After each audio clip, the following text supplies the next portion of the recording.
Hello and wonderful evening on Friday evening here in Hamsterland. Welcome, welcome, you cute little beans. I hope you had a nice day. And we are back with the second day of my English week with a World of Little Legends. We're gonna have our usual cozy Friday. So that means I try to not do too complicated things. And maybe today we are lucky and it can work out, because most of the time it happens to be that I start with something super cozy and nice, and then Drago or Matt's Powers found an error in the game, a bug. And I'm looking into it and I realize it's something super crazy, and then we start digging super deep. Let's see how it turns out this time. So, who do we have here? Hello, Linnea. Welcome with your cute little wavy fluff balls. Nice to have you here, arriving with a hamster train with a lot of cozy hamsters in the train. I like that. It's winter. Better be packed in very well. I am too. Beside my super fluffy hoodie, I have my blanket. So my feet and legs are super warm, if you believe me that I have some. And who else do we got? Hello, Drominito. Hello there. When I'm making Unity, that means C#. Yes, I always do C#.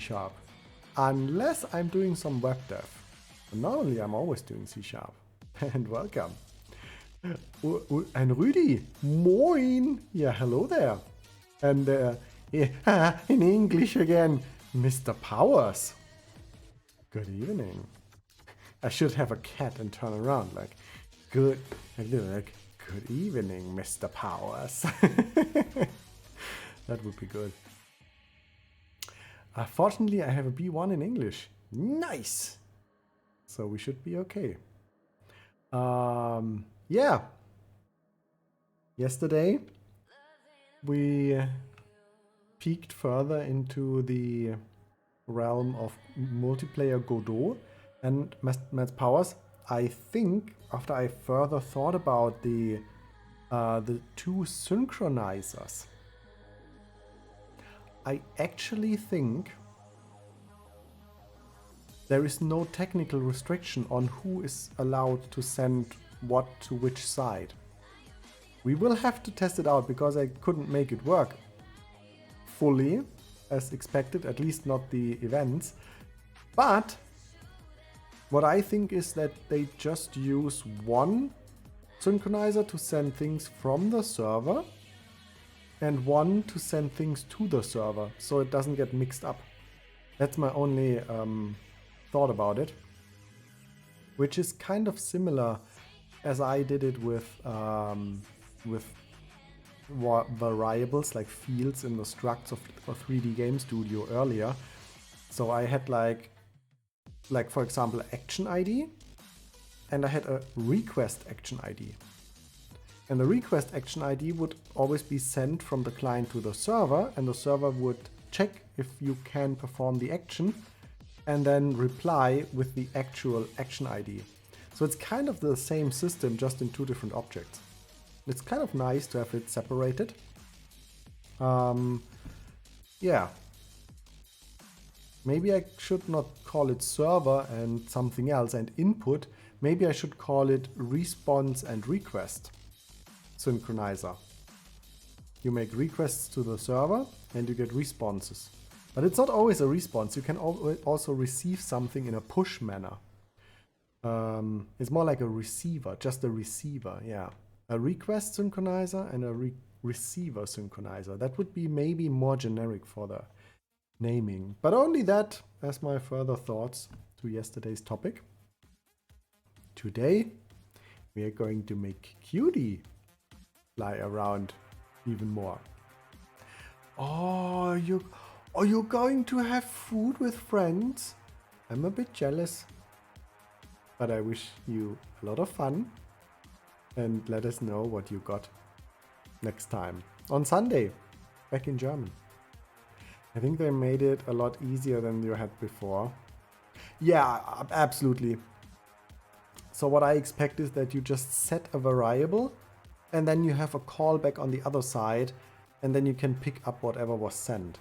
So you get notified, or you don't, if it's like something that gets continuously updated, but I still wouldn't know when you want to continuously update a value. That doesn't really make sense to me, because why should you update a value that didn't change? But yeah, it feels like this allows you to program the game even more as if it was a not a multiplayer game. Just like you instantiate an object and then it's just replicated everywhere.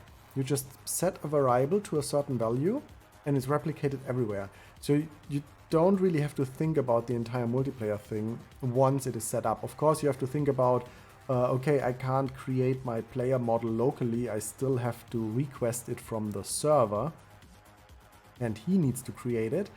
But yeah, I think the principle behind it is pretty similar, but I did not have a synchronizer for the values yet. I would have just called RPCs, just make a function call.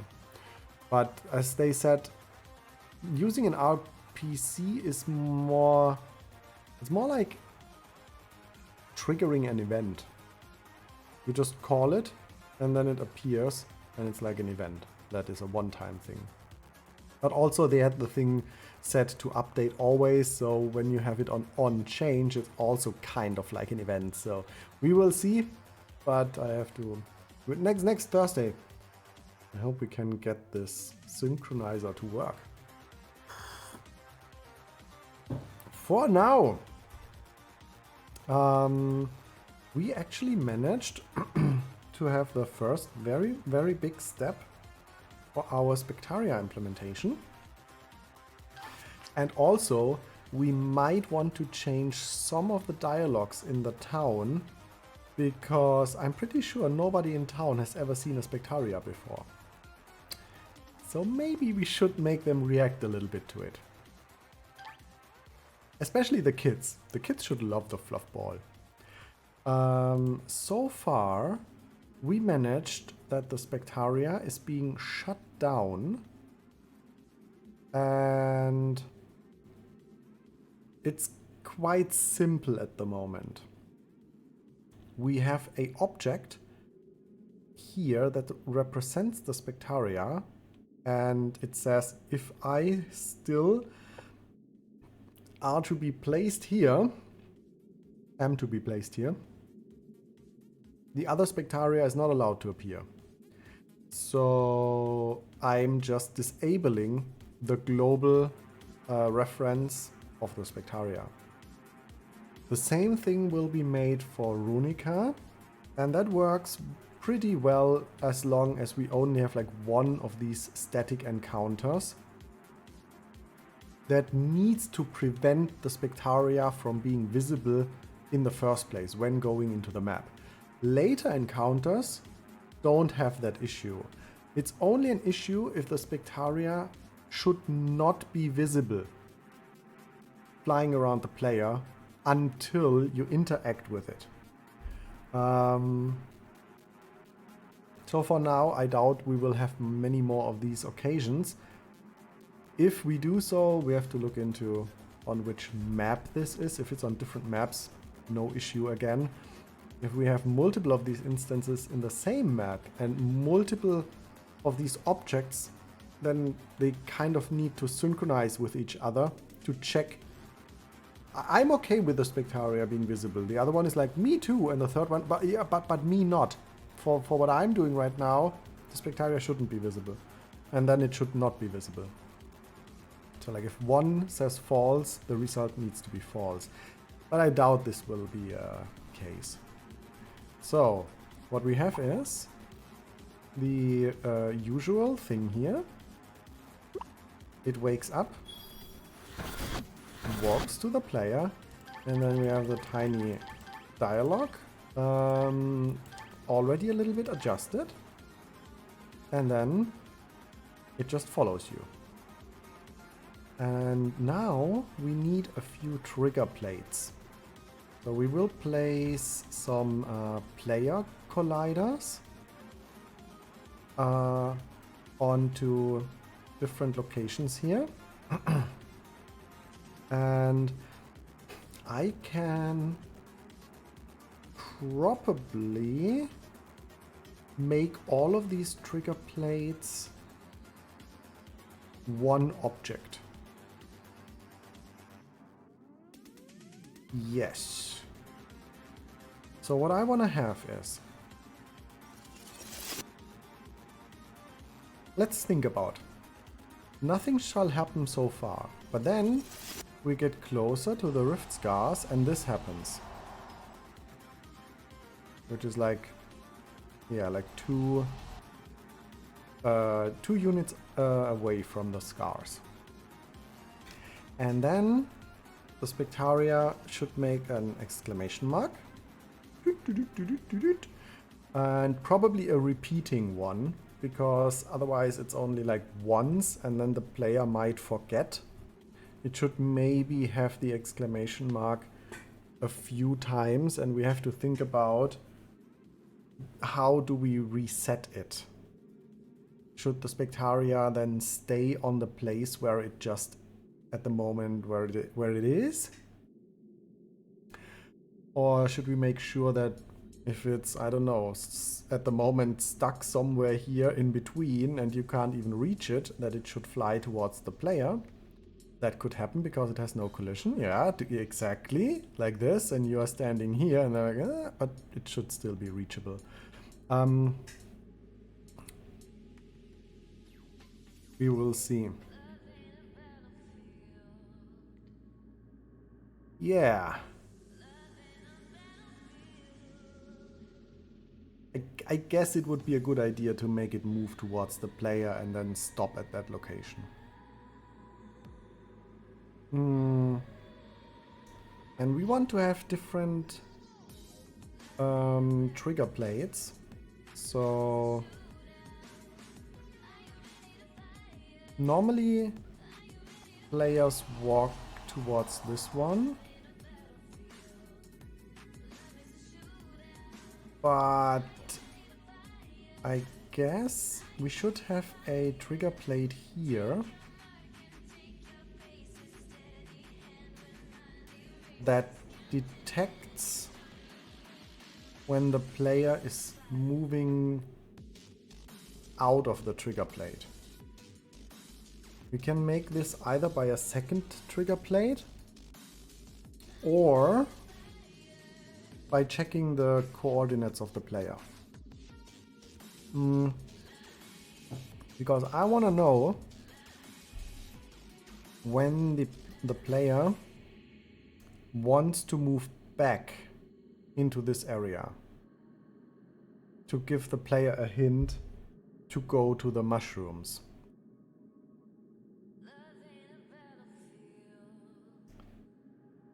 Yeah.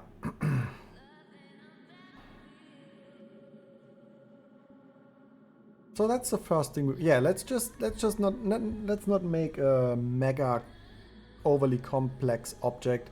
Let's go for one thing after another. So we want to have one trigger plate here, and this one should disable itself. For example, when we have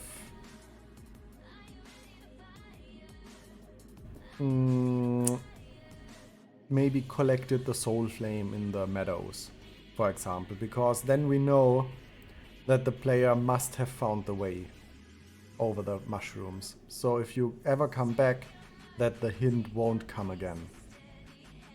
Just recycling another event. It could still happen that you go down and then you think, oh, let's turn around, and then it appears and tells you, hey, maybe you find a way down there. That's okay for me, because that could actually be a thing where the player is like, oh, I don't know if this is the actual way, and then the Spectaria tells you, and Make sure that the player gets the hint. Okay, yeah, I can go there. That's fine. Okay. I would say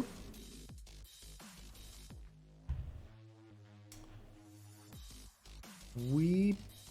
what do we create? If we want to have two different... No, we don't want to have two different triggers. One is sufficient for that one. Okay. So what do we do? Oh! I saved the dialogue that I removed. I just put it in here after the stream. So we have it for later on. Okay. Then we want to have a new trigger.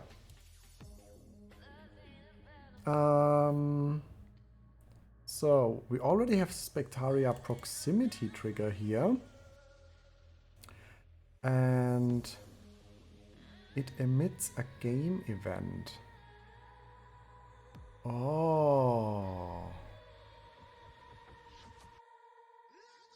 Interesting, but that's only if you come closer.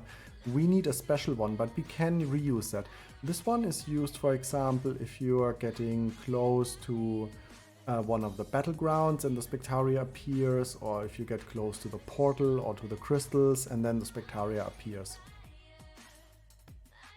I think that's the one. But we need a new one. We need a new one. Mono. Trigger. Spectaria.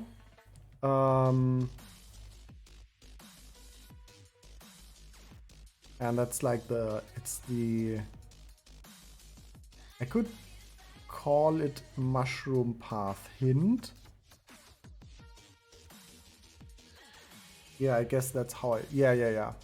I mean, I could make it more generic, having it like you walk over the thing, you leave the collider, and then you get back to the collider, but that could also mean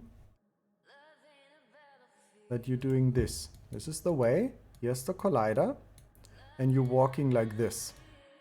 Then you would enter and leave, and then you come back, and then you get the hint about something that is happening over here and you don't know yet. So let's make it very specific and we make a coordinate-based check. So now we can check if the player coordinates when leaving is greater than the own coordinates in X, and then we know the player progressed to the right. Okay. Mushroom path hint. It's a long name. It is what it is. Then we have on trigger enter. That's a weird completion. That looks almost like JavaScript.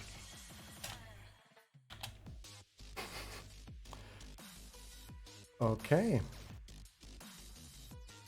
Trigger enter. And we don't even need to do this is player thingy, because we will set it as a player trigger in the first place. Trigger exit, but the AI is completing it that way because I used this quite a few times before I created the player trigger in the game. So what do we do? Spectaria set to player and then set to 0. Interesting idea.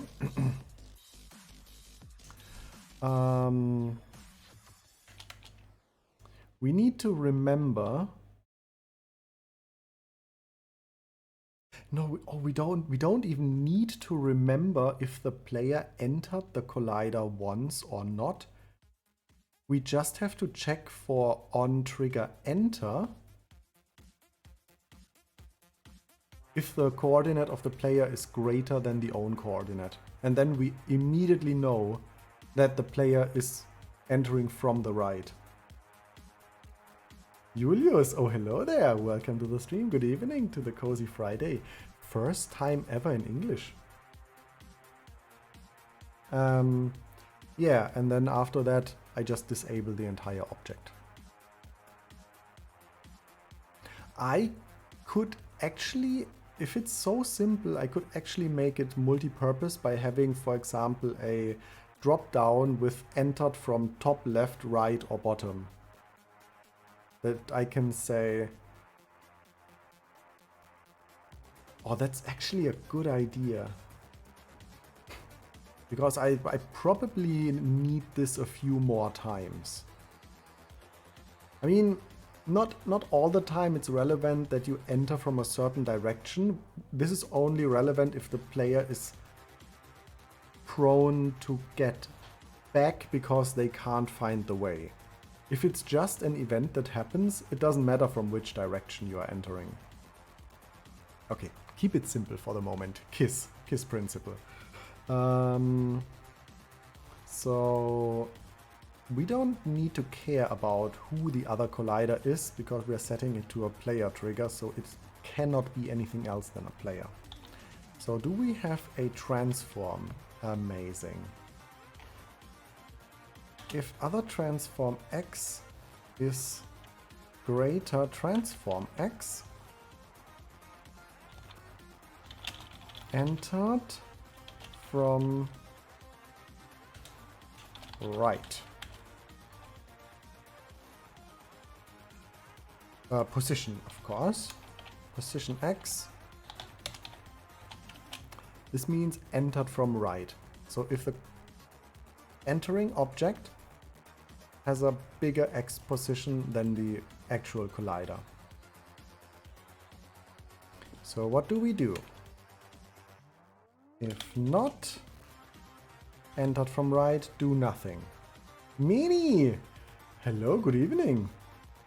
That's a very good disguise, but I always remember this specific color. There is no hiding, not in the bushes, not behind a weird glasses with yeah, it's the color. A very distinct color, Meanie. Good evening. I hope you had a great day and are looking forward to a nice weekend.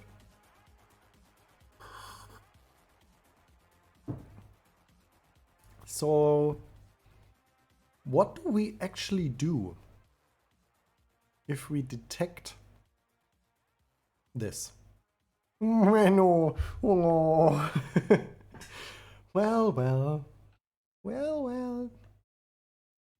It is what it is.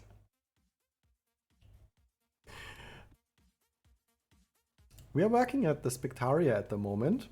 I guess we'll have a dialogue very soon. So, what we want to do is give a signal to the Spectaria. First, we want to pass a dialogue to the Spectaria. And second, we want to tell it to go to a certain location and stop there.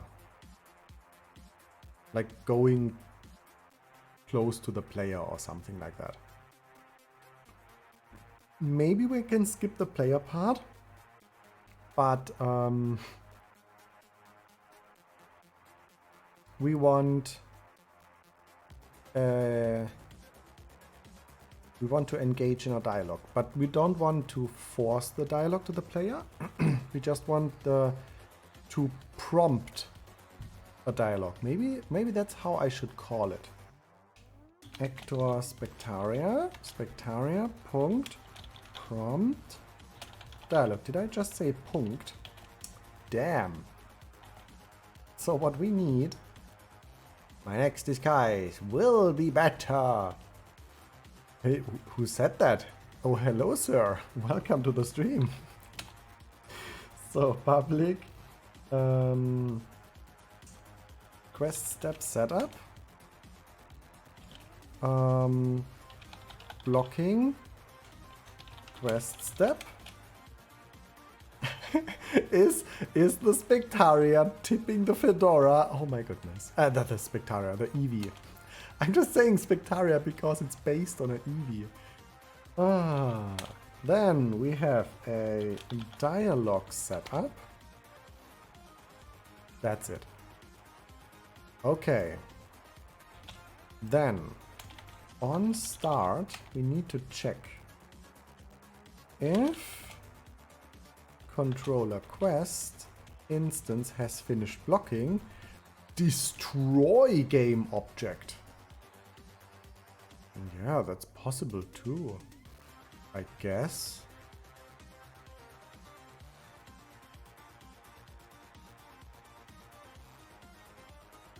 Does it make any difference to disable or destroy?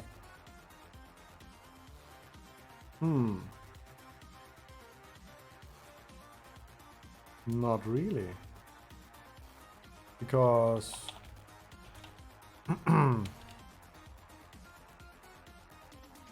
then we could also do a destruction afterwards, because we don't need it anymore in this at this point. It's a bit weird to create something and immediately destroy something, but it's also weird to disable it to be never used anyway.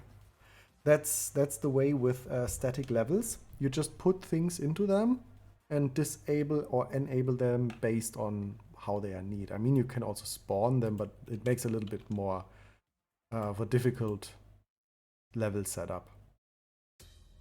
So, and then we prompt a dialogue, and we pass the wanted dialogue to our Spectaria.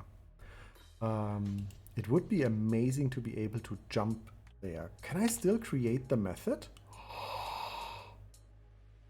from another class? Damn! I like that. That is cool. Okay. Composites. Dialogue.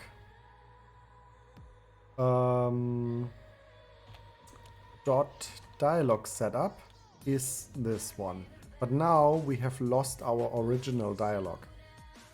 To prevent this, we need to save the original dialogue.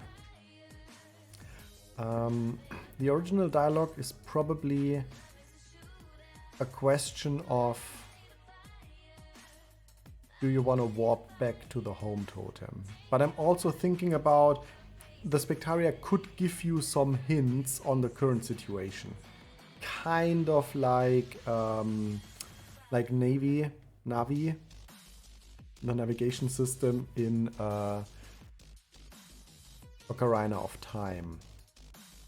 So maybe in the future one dialogue isn't enough, but that it would make it a little bit more complicated, because then you would have to have a pre-dialogue to what do you want to talk about, and then you have like multiple options. That is not how the dialogue system works at the moment. Maybe one day I need to add these kinds of dialogue branching. But yeah, this day is far. Right now we still can do it without having such a dialogue system. That would look more like in Breath of the Wild or in Genshin Impact, where you have the dialogue window and then like multiple buttons next to it.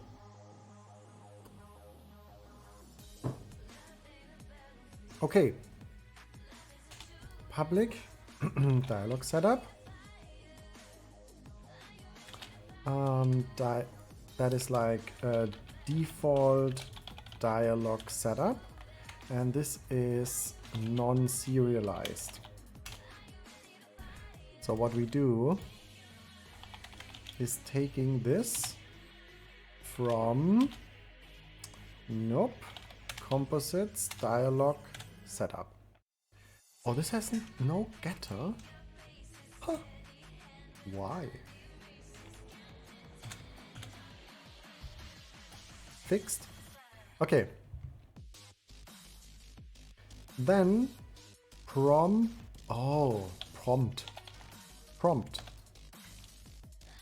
I think this is the right word.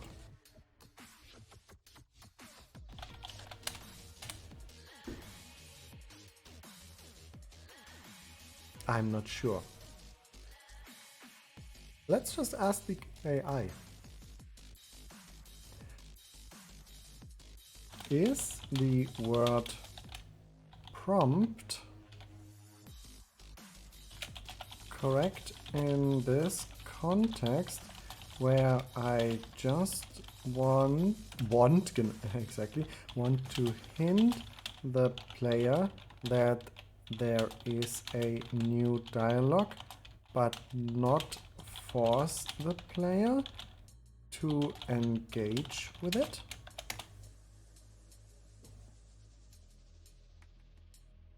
Might imply the player is being asked to engage with the dialogue immediately.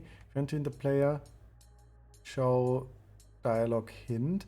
Yeah, but I'm not only showing the hint.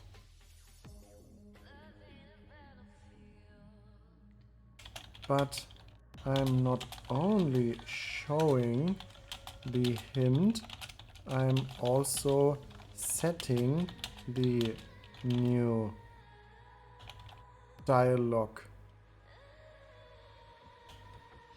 at the same time. Set and show dialogue.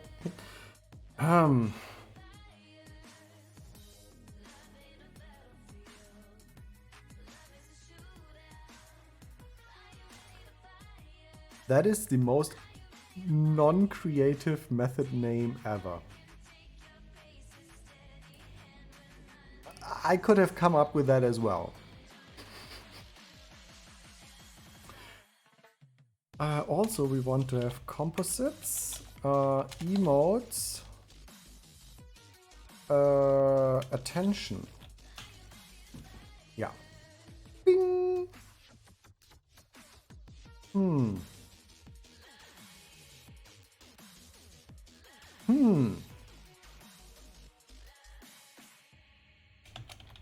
Still not sure I like that.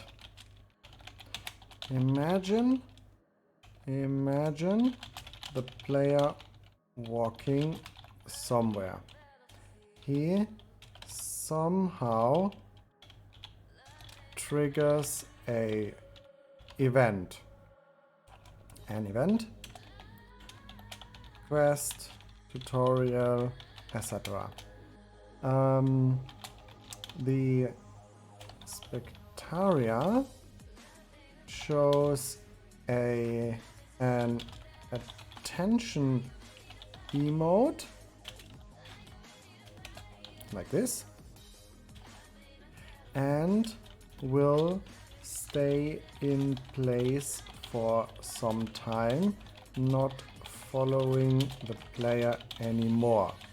This will hint the player to engage in conversation, but he can choose to ignore it, and the Spectaria will follow the player again, restoring the previous default dialogue. With all that information, please suggest a proper method name. Now I'm interested. Hint and set temporary dialogue.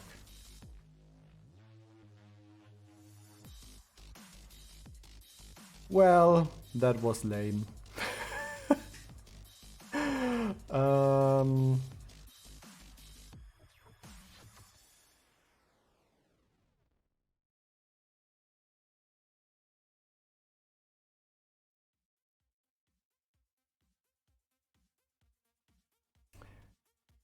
Let's just call it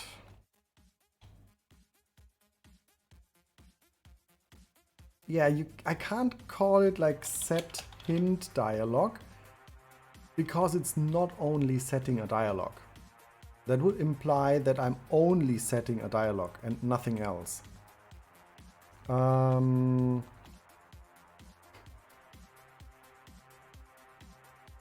And I'm also messing around with the movement system. Hey Creative, good evening sir. Hi Artie and fluffy greetings to the chat.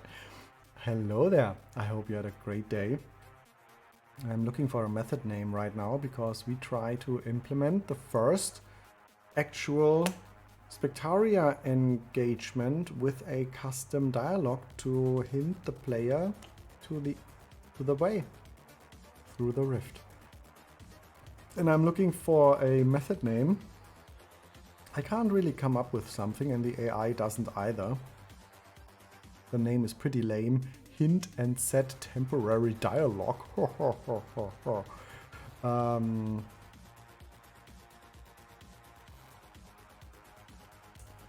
So I guess I should put into the name of the method that the Spectaria will wait for a dialogue. And that's how we call it. Wait for dialogue. And then we enter the dialogue. And it's waiting on the spot. Which means we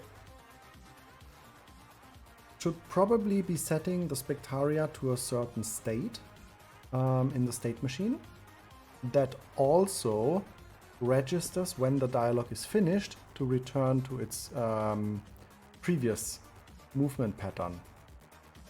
Yeah, that's actually a good idea. Okay.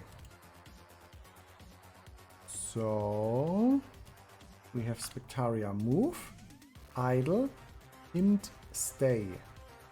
Oh, look at this. Hint, stay. We could also call it wait, but I like hint, stay. Let's just do this.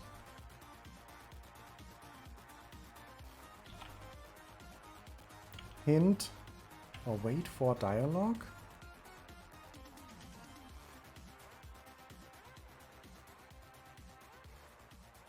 Think of ChatGPT reveal hint.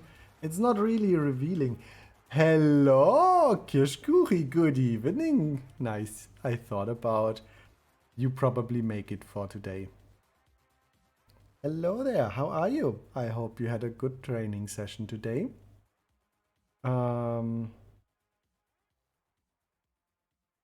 Wait for dialogue. And this sounds cool, but we just say hint, stay, dialogue, which sounds not very good, but it's kind of nice. Wait for dialogue.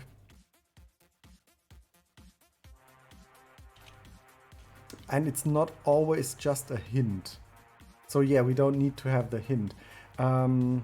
So we keep this and we rename the state.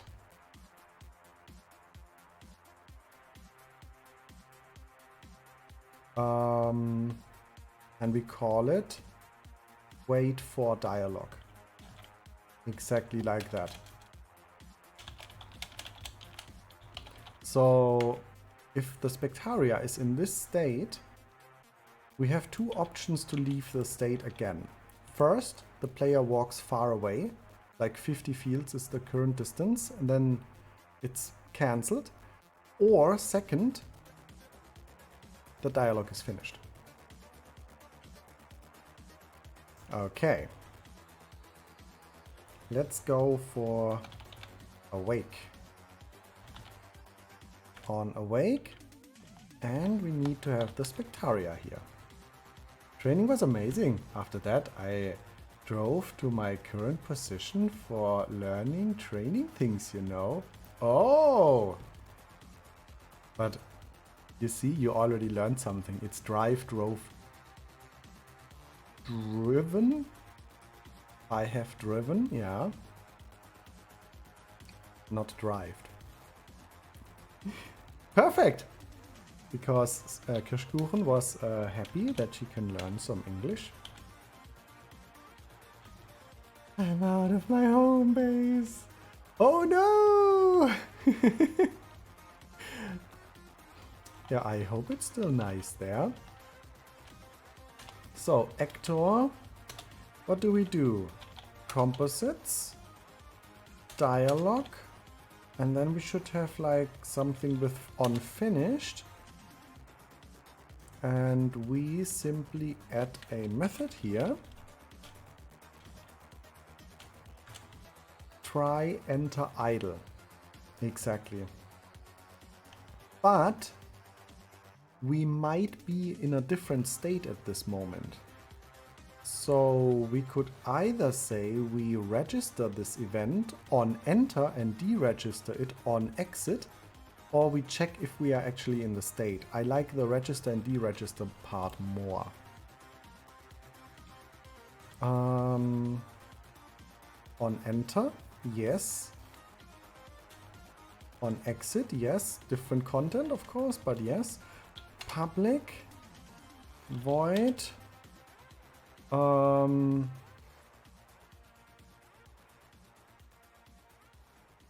What do we do? On, finish, or skip. Yes. I wanted to say cancel, but skip was a good call. But it's great, and tomorrow we'll start our day at 5. Oh my god. Wait, how is it 0530? Oh god, oh god, oh god. Can someone give me sleep right now? When you're going to bed for this time? Does start day mean alarm clock or already out there crawling through the fields with the breakfast in your hand? Nom nom nom nom crawling. So, what do we do? Finished? Oh, does it have... It has a boolean. Really? No, it doesn't. Expected method, void, bool signature. Oh, here, interrupted. Oh, okay. Yeah, that doesn't really... It does matter. If the dialogue was interrupted, the spectaria shall stay. Bool interrupted. If interrupted, just return. Do nothing. So if the dialogue was just interrupted, stay in this state to pick up where we left off. Yeah. And after morning training, we'll get... Oh, wait. Ready to go out there. Oh shit. And after morning training, we'll get breakfast. Oh no! After the training. Yeah, I guess you can't always choose that one, right? Oof. So 5:30 ready. Ready to rumble, ready for action. Damn. That's wild. They add is... Oh! Oh no! Well, that sounds like a fun Saturday. Oh, Kirschkuchi.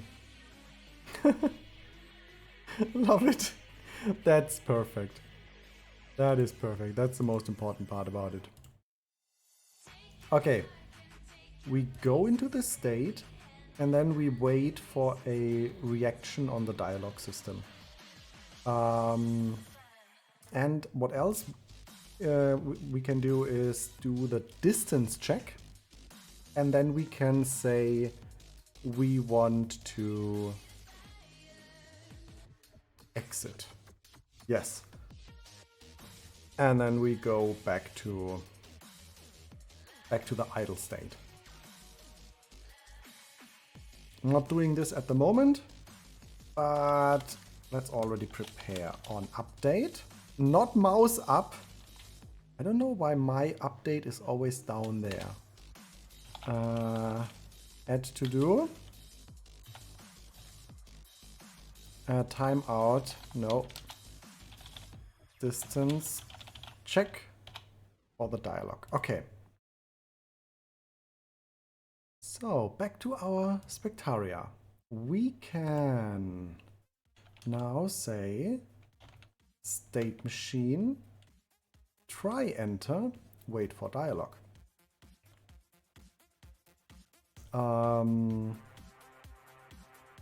Which also means we could theoretically have multiple dialogues active at the moment, because it would just replace the dialogue. But if I'm already in the state, it returns false. So we can use this if we already activated one of the dialogues. So, because let's imagine there is one collider here and one down there. And the Spectaria is waiting here. And you walk into the next one. Then the dialogue up here would be replaced with the dialogue down there.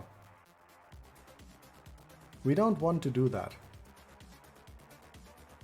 So I'm still in the waiting state, so I'm returning false.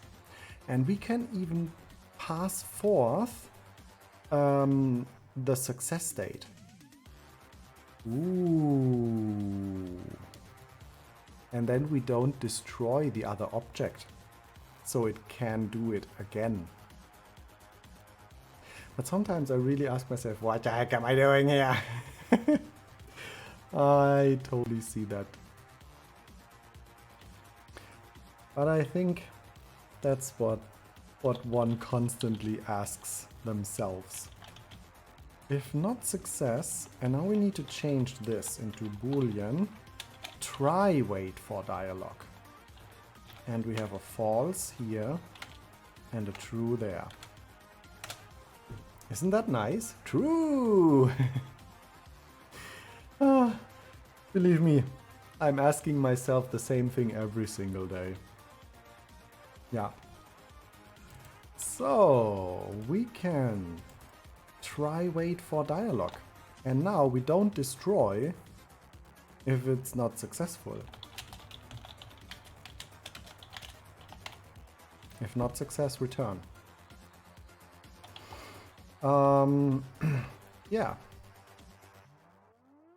So we only destroy the trigger system if it actually was able to activate the dialogue. If the player chooses to not further engage with the dialogue and just walks away, that's on the player. I don't mind. Then it's gone. Yeeted and deleted. Done and dusted. But otherwise, we want to have the player, want to give the player the chance to experience it after finishing the first dialogue. We can actually check this. For example, by if we have both next to each other, then we walk through the this one, then we enter the dialogue of the rift scars, don't engage with the Spectaria, and then we walk back. Then it should not be deleted. Then we engage with the dialogue, and then we walk back again, and then the second hint should appear. But that's gonna take some time. We are not there yet. Okay. But this should already work. Let's see if our Spectaria first already has a dialogue system by default. And we need to go to the spawn corridor and set up our new system. That's gonna be easy. Trigger map name. Yeah, let's just add another trigger. Trigger, Spectaria, Mushroom path. And we just put the trigger up here. And move it all the way over here. Then we need a box collider as a trigger, and it's only a player trigger. So it can only detect the player. Where's my... Ah, there it is. Let's move it a little bit back.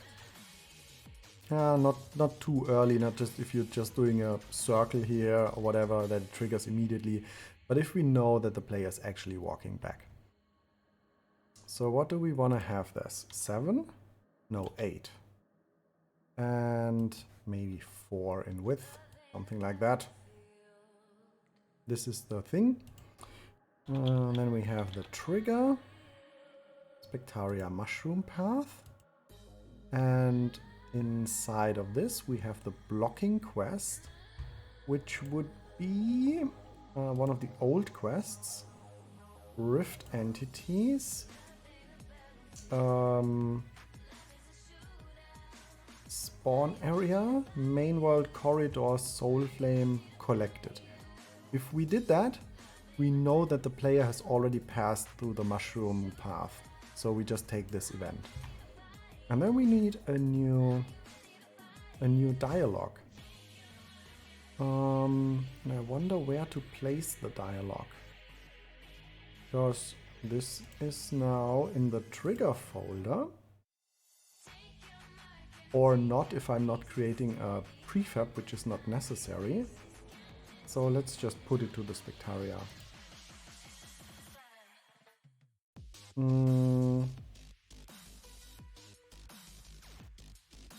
The legend, dialogue setup,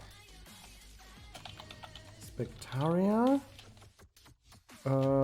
mushroom path,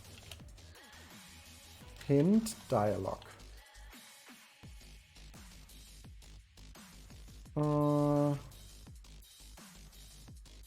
Something like that. Or all of them together. I don't know. Let's just do it like that.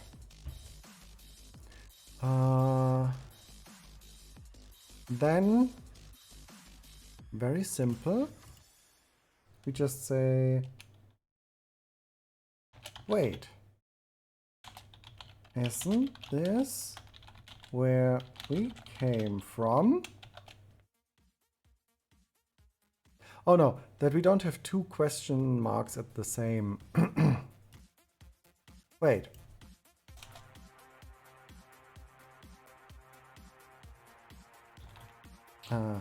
This is where... maybe... Oh no! Okay, I'm doing 2 questions in a row, otherwise it sounds too pushy. Isn't this where we came from? Right? I mean, probably it shouldn't act stupid because this is its home. It knows it. We just walked 5 meters. So we let... this is where you met me.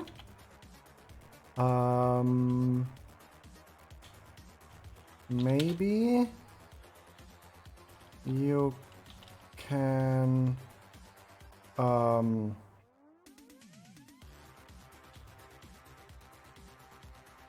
walk on the mushrooms to get around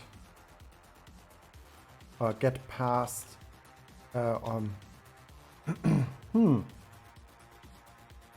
plan, confidence, conviction, anticipation, 0, 10, 100, 100,000, print, mindset for tomorrow.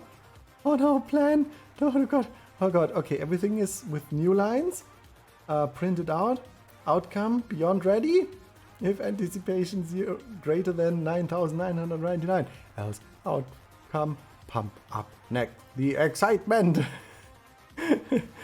I know, can't code. Oh, that looks really good. That looks amazing. Yes.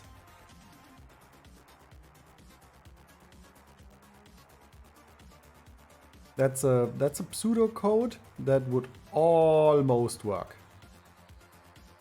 Yes. I mean, in your... I mean, theoretically,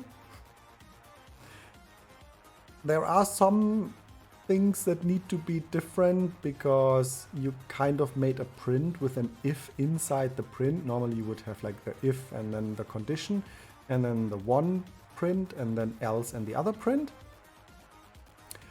And considering it would be C#, you need a dollar in front of the string to enter all the variables. But there is languages that have multi-assignment, not like assigning all the names and then all the values. Normally it's like name, value, name, value, name, value. But hey, that looks pretty good. I can read it, even if it's I mean it would be called pseudocode.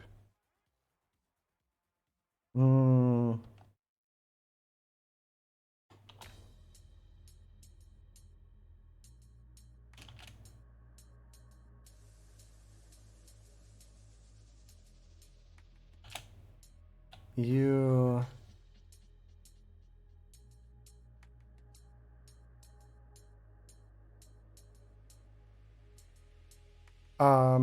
yeah, oh, let's just add a little bit of lore. Let's just not only say, hey, maybe you can find a way over the mushroom path. But hey, Melas, welcome to the stream. Hey, yo.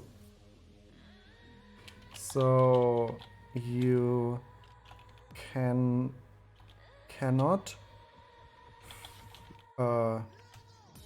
float around like I do.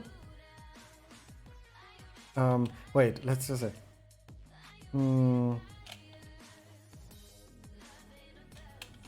So you're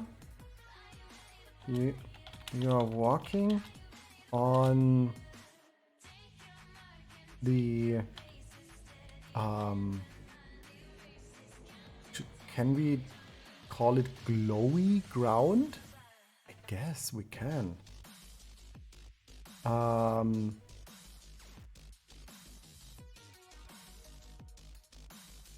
It's also it's more like a, I don't know, it's like a force field, but I can't say it that way.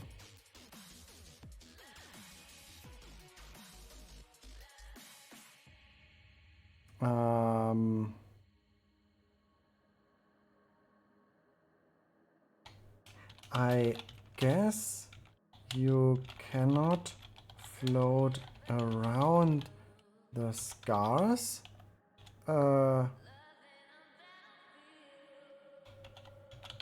Because you are walking on the... Ask ChatGPT to write it better. Yeah. Depending on what language it is. Oh, that looks pretty the same. I think you didn't copy it. Oh, you... Yeah, no. That's the same. No, it's not. Oh, there's another print. Wait, you have two prints in a row. I don't know. It's fine, Kashkuchi. It's fine. You cannot just float around the scars. I don't want to make too long sentences.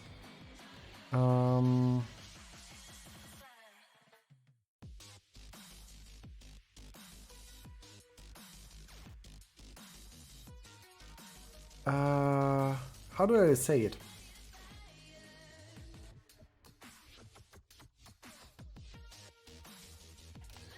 I guess we have to find a way for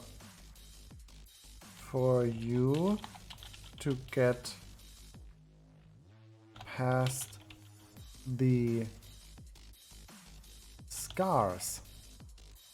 Yeah, that's how we do it. And then for the final text,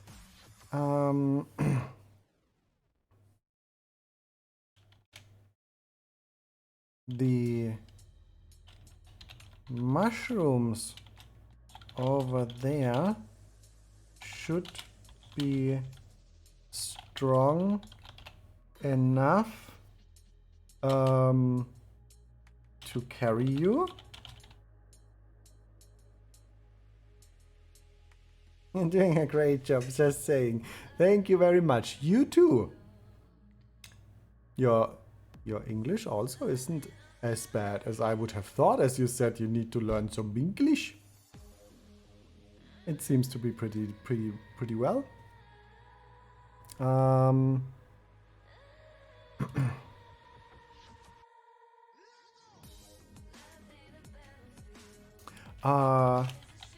Don't 1D. Thanks. Oh, you're welcome. So we can make a hint for that some of the mushrooms are moving, so that you don't get what is it? Scared. Don't get scared though. Sometimes they move. Okay, now we have a nice dialogue. And we can put the dialogue in here, and then we test it. This is the dialogue. Okay, let's go. Maybe I'm going to save after meeting the Spectaria, so I don't have to repeat this step all of the time. Yeah, that's gonna be interesting. And it should automatically stop moving just by putting it into a different state. Out of the move state. Since when is stream mainly English? What did I miss this week? That's exactly what you missed. We are in the English week.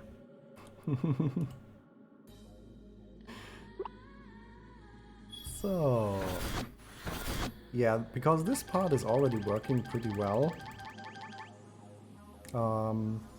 Let's just save over here.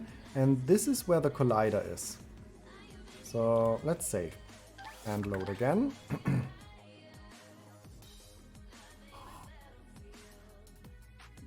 Oh, did you see 726 FPS? Oh, 700, 600, 500, 600. Nice. 666. And it should not have any issue. Oh, the Spectaria. Where is it?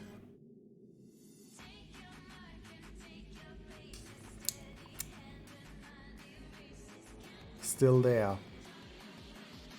Let's see what happens if I come here and then I walk back. Null reference exception. Dialog on enter.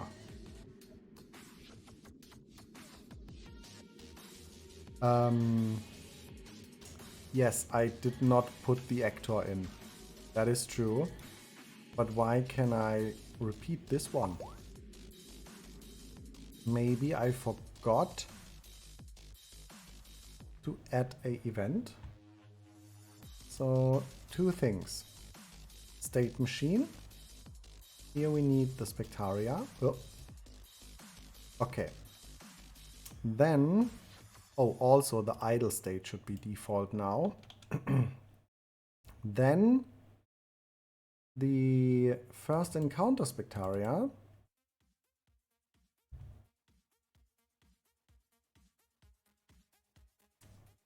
quest step encountered. Quest step 10. We still need to relocate those quest steps. Here, encountered.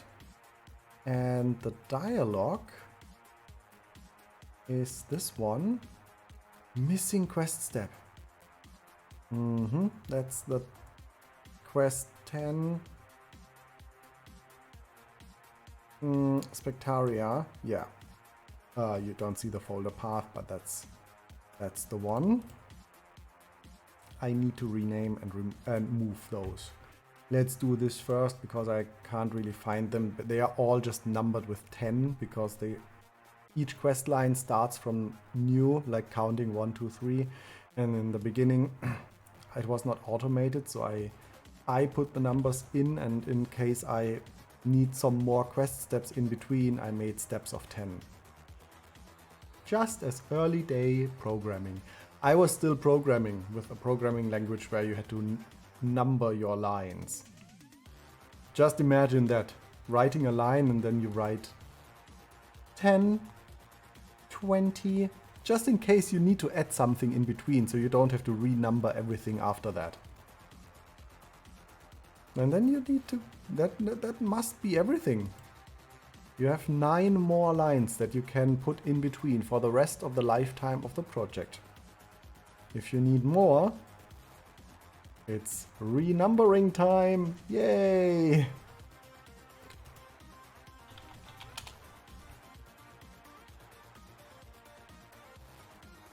Where was it? Wasn't it like this? I think yeah, it was in QBasic, but I don't see it here. Well, I'm pretty sure it was in QBasic. Okay. I'm in the wrong folder. I need to go to resources. And I want to move the entire Spectaria quest line here. This thing. First of all, we rename everything. This is now the Spectaria quest line.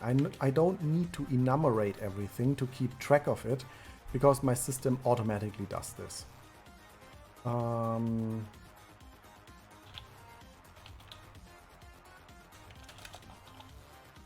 Then we have Spectaria encountered quest step. My pants with the eyes in your face. My legs are covered in outer space. Space pants. Space pants. Maxi is wearing 25 space pants. Space pantsu. Maxi. Sofort schreien, wenn du nicht so gut in Englisch bist. Heute machen wir englischen Tag. God damn it! Where are you coming from? I haven't seen you for such a long time. Jetzt guck mal an. Thank you very much for 25 months of support, Maxine. And I wish you a lot of fun with the hamster emotes. How do you do? I know you appeared like many months ago for one stream, and then you disappeared again. I like to go downstairs to catch some snacks from the store, but I'm too lazy. I wanna have snackles too. It's VR chat night, but now it's getting real close to Comic-Con. After that, I can I can be a snackosaurus again. But now, I have some Prinzenrolle, but intentionally, because I can't eat too many of them. February 2024. You know that. Holy shit. Maxi, nice to see you. We did a lot of crazy things in the meantime. A lot. Game is getting big. Damn. Aww. Yeah, because I can click on the username and see the chat logs as mod. Ah! Nice trick. So yeah, now I know it's for the Spectaria, it's the encountered state, and it's a type of asset, which is a quest step.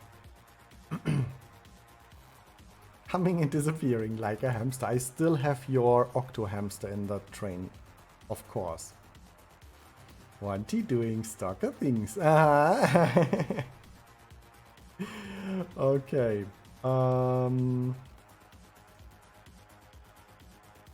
What do we do here? Main world spawn. Main world is now Veronica. Spectaria. Then this is spawn. That's more like enter. Veronica entered quest step. Then I guess I have a custom quest step just for the explosion. Spectaria. Runica. Enter.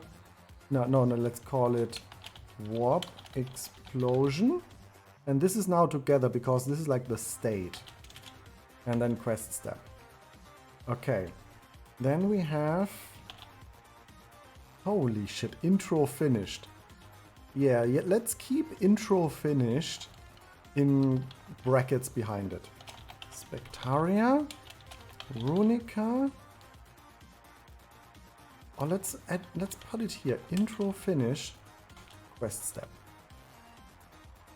It was a whole roller coaster this year again, but I will do my best.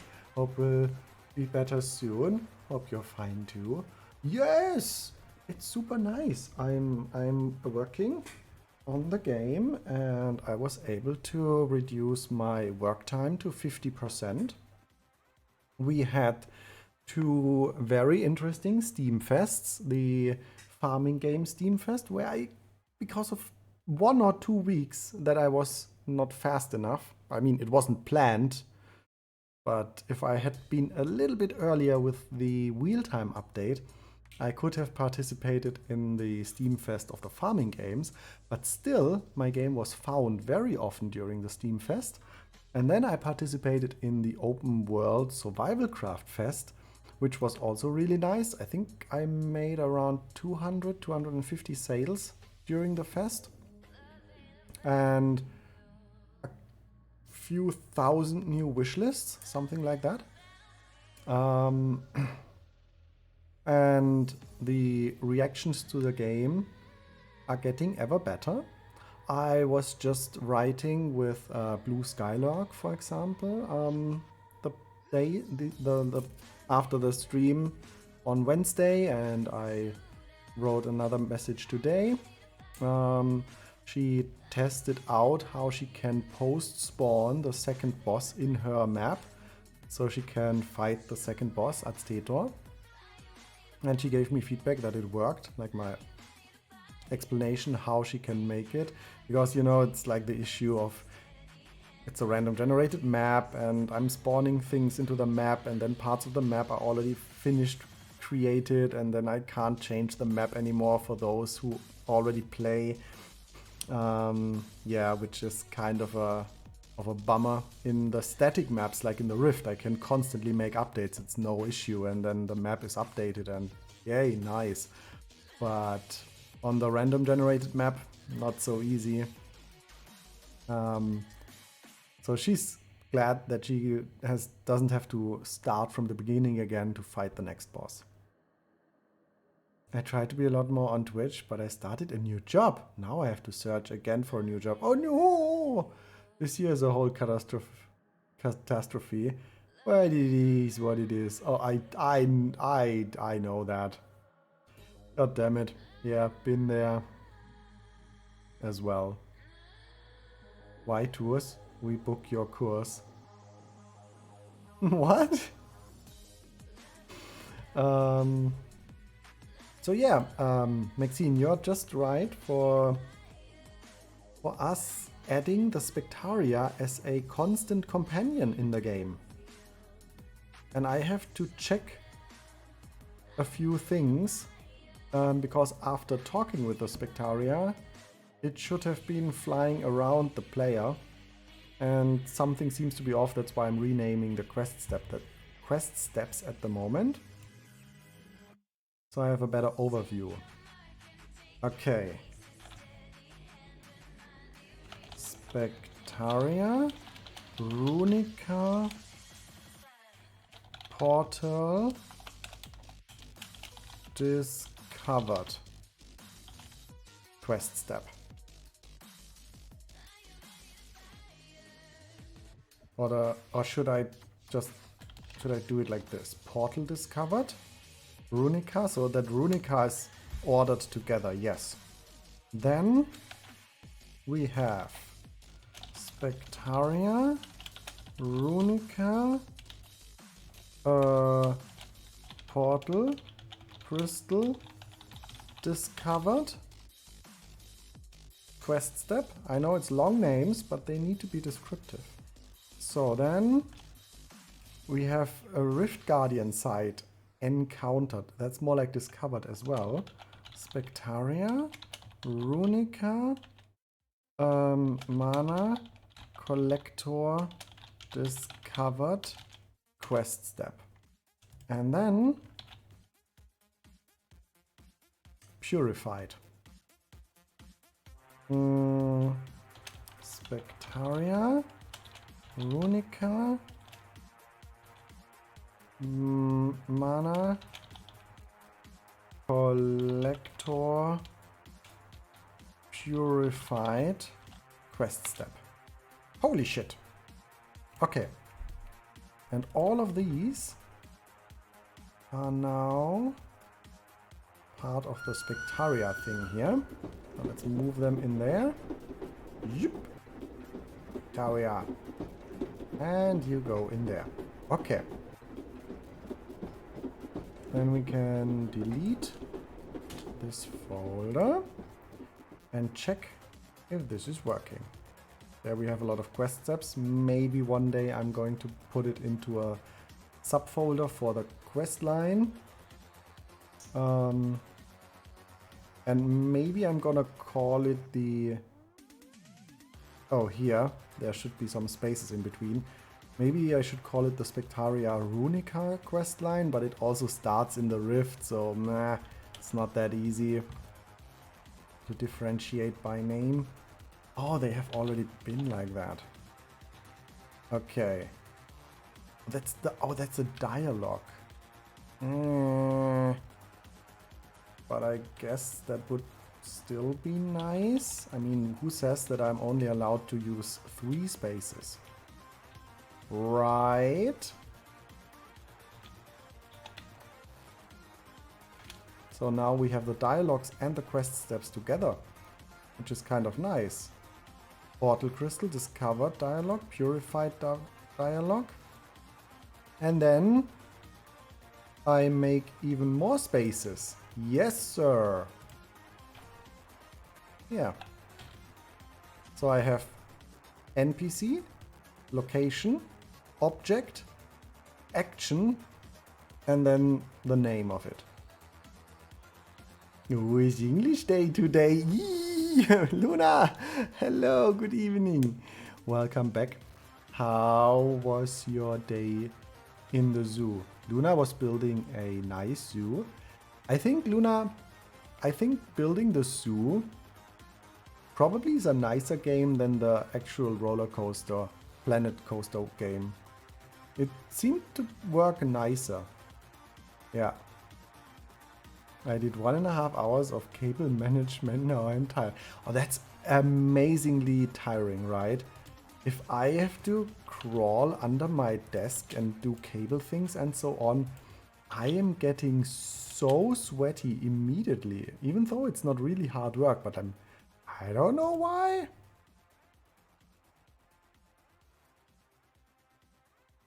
So, fixing some object names. Oh, that's what I should do. Bloop. Important, otherwise it could lead to some issues. Quest line as well. There we go. Okay. And here, first Rift Guardian encounter dialogue. Oh, that is theoretically should get some spaces too, but that's not that important because it's not gonna be here as well. I only missed the animals while watching a coaster stream. I can totally see that. So, let's go to the first encounter. It has a dialogue and there was a missing quest step. Encountered quest step. And this one is this one. So the quest step couldn't be finished. So now I have to test it again, save again, and then see if the Spectaria is there right from the beginning. It's nice to watch the attractions, but I don't get the I have to care for the animals feeling. Yeah, I mean, I also like, I very much like building coasters and then watching how the people go in there, and then I love the screams in Roller Coaster Tycoon. And how much the people like the coasters. But yeah, I have a I think it was an expansion for Roller Coaster Tycoon 3, where you could also build animal zoos, and that was pretty nice. So you could make the roller coaster park with the zoo, and then you could throw items into the enclosures for the different types of animals. And I think that is just nice to watch. It's glowing! It is! Yes, Maxi, that's the magical bridge through the rift. I mean, you know the rift. The rift is quite old, but we made a lot of changes to the rift. Maybe let's just move to this and act as if we just had arrived. So there's a flame to pick up. We already put the flame here to activate the bridge in the beginning. I guess you don't know that one. Then the rest is already known. There is the ghost, and the secret passage has now some, you know, hint as well. And we now encounter the Spectaria here. And you will see in a moment why. I challenge myself to make the roller coaster vomit scale high as fuck. Well, normally that is not the hardest thing to do. The hard thing to do is have a high rate of excitement with a moderate to high value of intensity, but a low rate of vomit.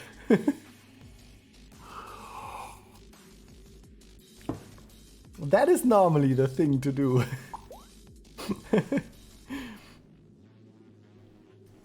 And it's still tired as always. Maybe we should make more tired jokes. I'm like, oh, I would want to sleep. Like the ongoing running gag with Genshin Impact, the emergency food gag. We should maybe add some some more gags in it, that the Spectaria is so sleepy, and the Spectaria, no, I'm not sleepy, I yawn. Are you real? What are you? You are not a see-through. I can feel you are from beyond the rift. I'm a Spectaria and this is my home. The see-through ones also came from beyond. They neither speak nor listen. Not like you, Solid One. Wait, you don't know how you got here and now you are lost? How about we go together? Maybe I can help you find the way. And now it tries to find the way with me. And we save here. And now it should have worked. I remember I created a new quest line. Why do we have an null reference exception?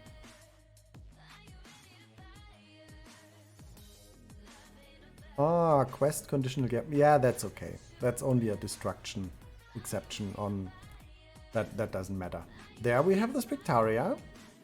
Maybe I should random place it around the player on spawn. But now it can't get out of idle on its own unless, that's why I should maybe keep it on move as default. But normally I would like to have the idle state as the default state for everything. That would be nice, so it doesn't surprise me when there is, oh wait, why is the default state move and not idle? Because idle only checks for a distance and then enters the move again.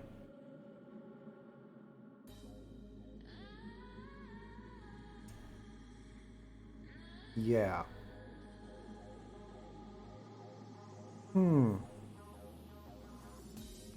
When do I go to idle actually?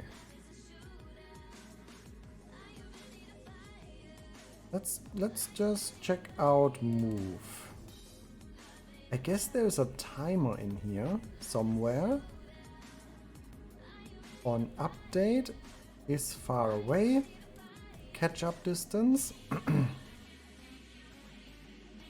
Otherwise, move direction is far away. Move towards the player, otherwise move towards the target position. And then target force. Oh, because the target stays there for some time and then the target moves again. So I guess move is kind of the idle state of the Spectaria. But it's not because it's actually waiting, it's because the target is only moving every couple of seconds. It's working. It's not ideal, but it's working. Maybe I have an idea down the line. So I can walk over here. And now if I enter the collider from the other side, let's just remove this. It should start a dialogue. Oh, and it stops. And if I move too far away, it should follow. No, it shouldn't, because it's in a different state now. Yeah. And now I can talk with it. No, I can't. Right click is not working. Okay, maybe I haven't connected the dialogue yet. It's working, but is it working as intended designed? I just changed the two flags. It worked as designed and intended before I changed the flags, but I want to have the default being idle. I want this to work that way so I'm not confusing myself that different actors all start in different states. So I have composites and there should be the dialogue inside. Yes. Because otherwise I would have already had an exception on adding the dialogue. But why can I not talk with the Spectaria when it has a valid dialogue?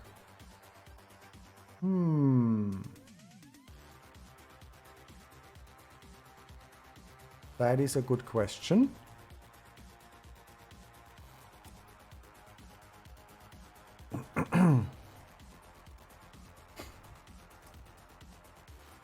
Okay, let's just find out. Actor input player. Actor input player. No, actor interact player. Actor interact player. That's the one. We have a secondary mouse press and then it's try dialogue. Is allowed. That is always assumed to be the case unless I'm doing something else at the moment. Try get targeted actor. Then we check for the dialogue and then we begin the dialogue. Okay, targeted actor. How do we do this? Actor player interact tracker get closest. Oh, probably the Spectaria is not in the interact tracker. And I want to have an actor. That's probably not working because the Spectaria doesn't have a collider on its own. Ooh, this is going to be interesting.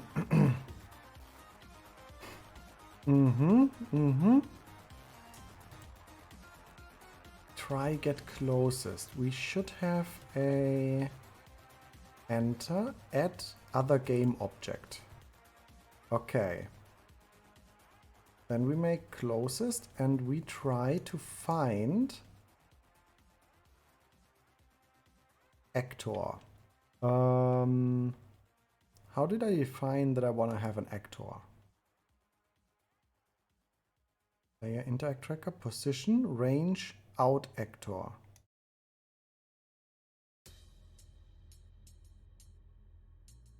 Because I probably added a game object tracker because this is... No, not the object itself defines which type to get. The function defines it.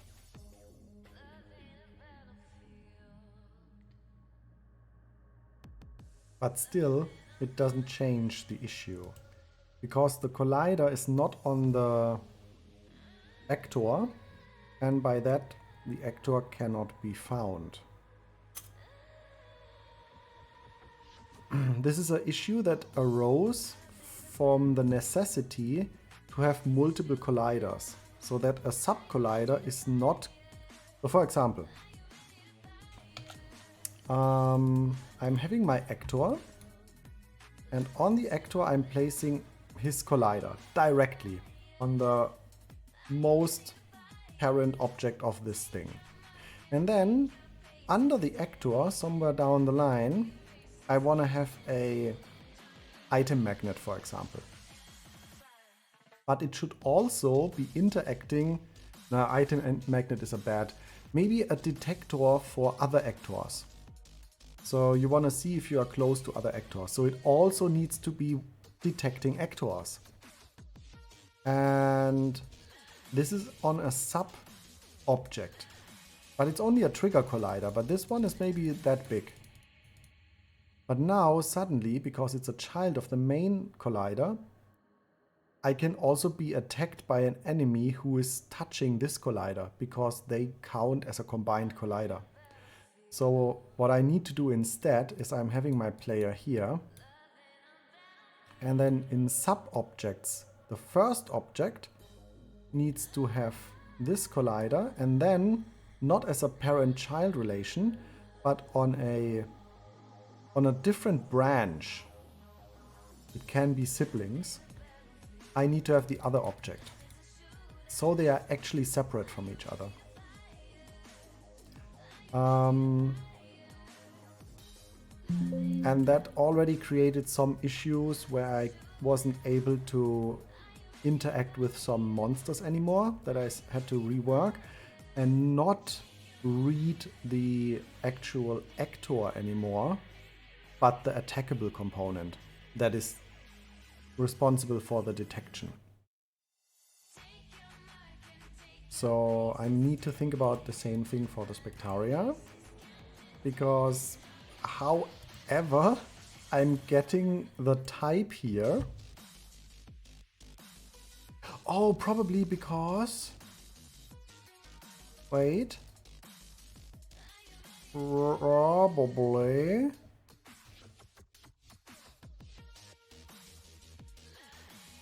Because this is the type. And that's why I implicitly have the type. It's written here, so I don't need to repeat it here. Very nice, very good thing that C# is going this direction of the implicit typing.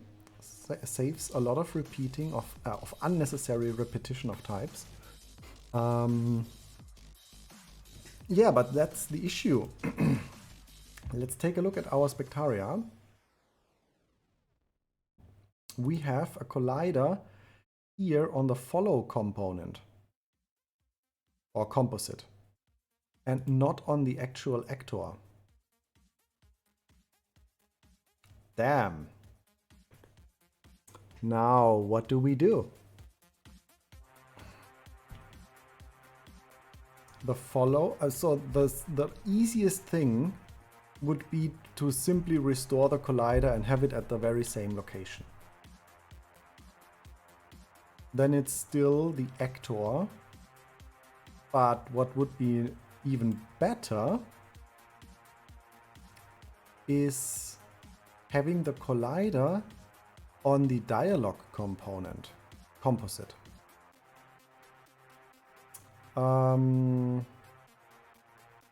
but this wouldn't be compatible with everything else.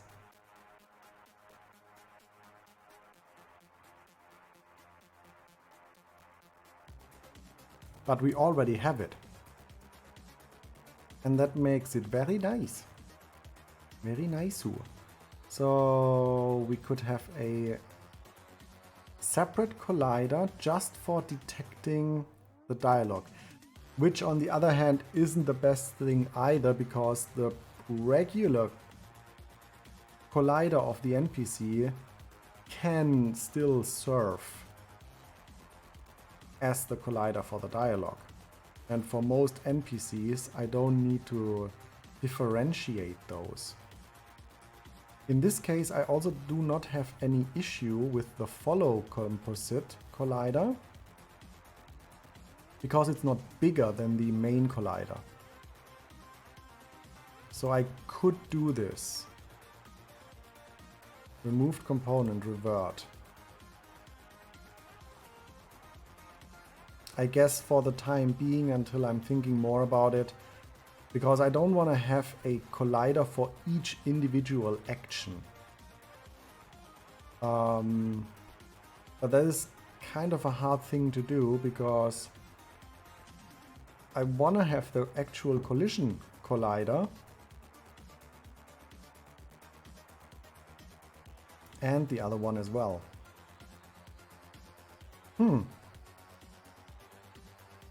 But they can be the same.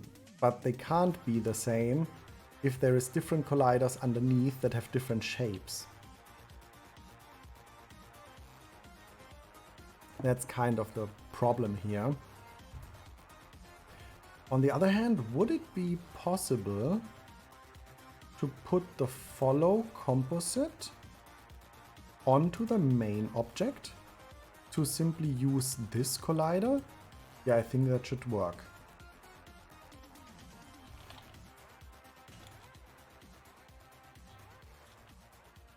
Oh, does it have a different name?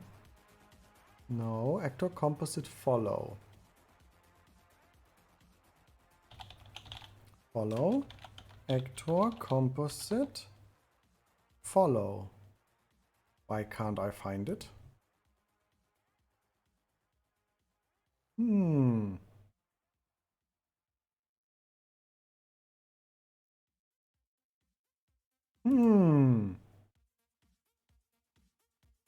Actor composite follow, new script. What am I doing wrong?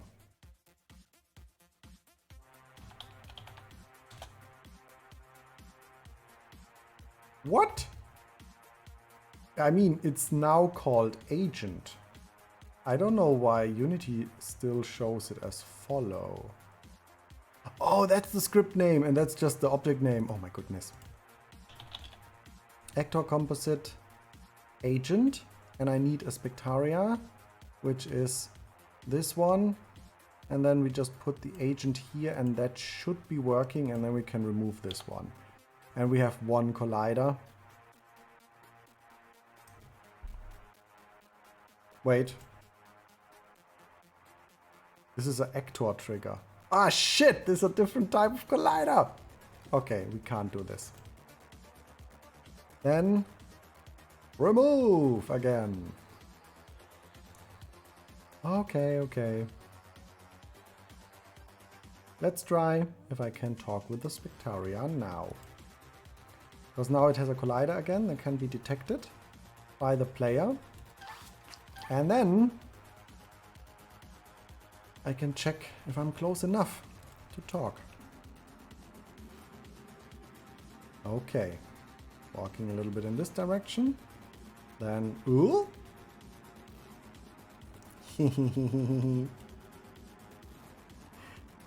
This is where you met me. I guess we have to find a way for you to get past the scars. The mushrooms over there should be strong enough to carry you. Don't get scared though, sometimes they move. So now I'm asking you, is this text at one time in your face enough to try out to walk on the mushrooms, because people think the mushrooms are a collider, just like the wall, and they don't even try to walk on it. They squeeze through this gap, but they never try to walk on it.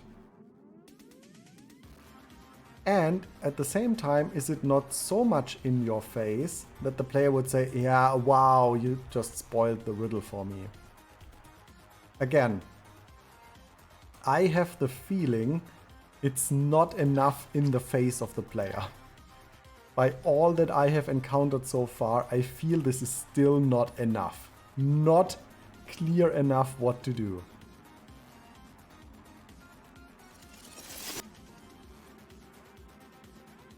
So, this is where you met me. I guess we have to find a way for you to get around this, get past the scars. Too complicated. With this for you, I wanted to tell the player that the Spectaria can just float around everywhere. We just say, I guess we have to find a way around the scars. The mushrooms over there. Oh, wait, why is it moving? Why are you moving? Why are you moving? Should be strong enough to carry you. Then we say strong enough to walk on. Okay. Again, Spectaria, Mushroom Path Dialogue. Strong. The mushrooms over there should be strong enough to walk on. And then I guess we need to find a way around the scars. Simpler written sentences, more in your face. Yeah, feels way better. But now, why did it start moving again?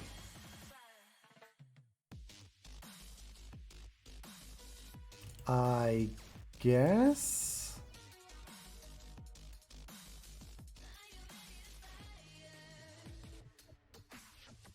something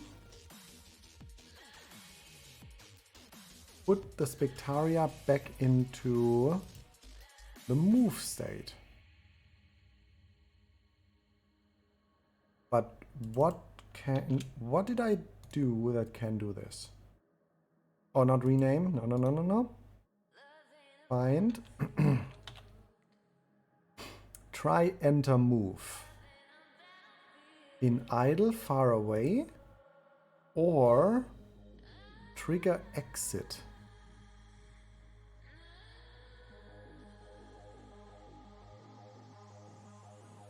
What kind of exit could this be?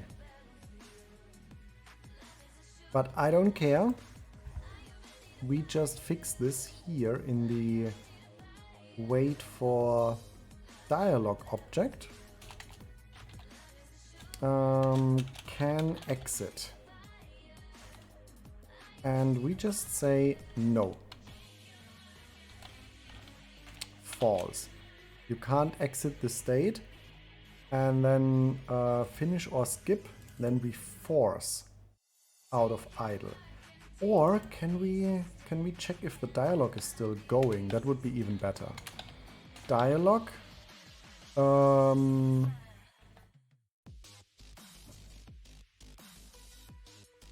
mean, we kind of can, because we know a dialogue was started when entering the state. But it's not guaranteed. If anything if anything is a problem inside and the dialogue doesn't actually start, then no. We have begin and finished. I can't speak English well, but Google Translate helps a little. Just say a quick evening and go to the lurk. Have fun. Thank you very much for tuning in for a moment, Settle. I hope you had a nice day. So, let's see. We have dialog setup, instance try begin. Okay, then we have a success and we invoke begin. And we start the talk with a loop mode. Okay. Does the dialog component have some state of its current activity? Set active true. False. And if the dialog is finished, next line, show line, animate text, continue, next, next, next, on destroy, wait, end, disconnect, end, and then we set it to false. So the active state of the dialog component tells us if we are at the moment in a dialog. Okay.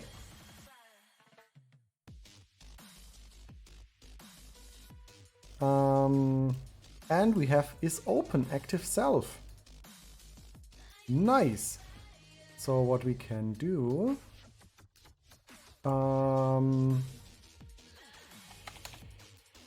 public UR dialog is open. How could he know that I just looked up this?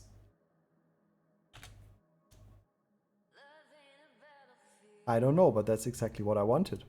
It's scary and cool at the same time. Is open. Can exit, dialog not open. So let's see. On finish. When is it called? On finish. It's already set false. Okay, perfect. Perfect. And then we call the finished. Because we call the skip or finish, and then we want to try enter idle again, and this checks the exit condition, and then it's not open anymore, so it is allowed to go back to idle. Yay! Okay. Then Spectaria should not be starting to move in the middle of a dialogue.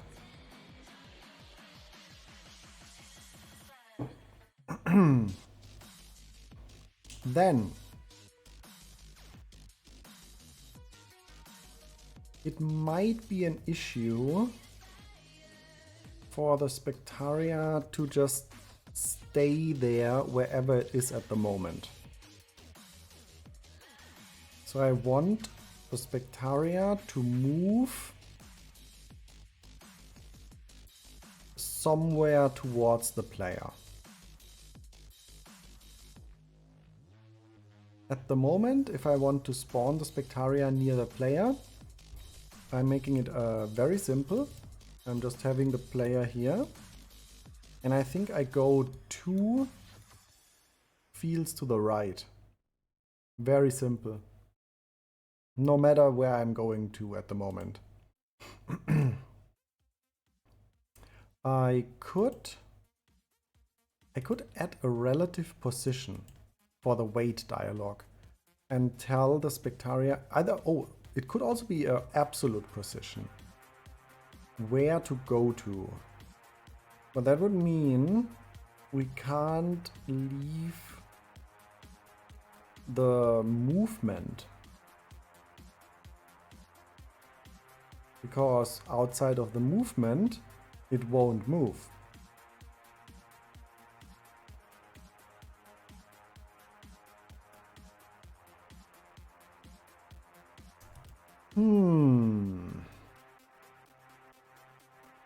Spectaria move.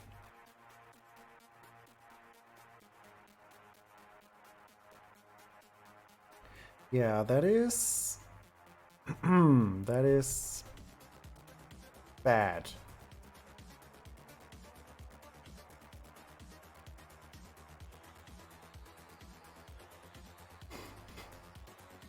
He's far away. Okay, let's check the agent target again. That's the one that is jumping around and creating random new positions to fly towards. It waits for a few seconds, then creates an update, new random position, and that's it. Then I'm checking if I'm far away from the player to move directly to the player. Otherwise, I'm moving to that location, which means I actually don't need a collider for that. I don't even need a collider. I'm just moving towards that position. Interesting. Or let's see, composite agent. Trigger enter. Oh, that's the one who switch. Okay, I need it. That's the one who switches between idle and move.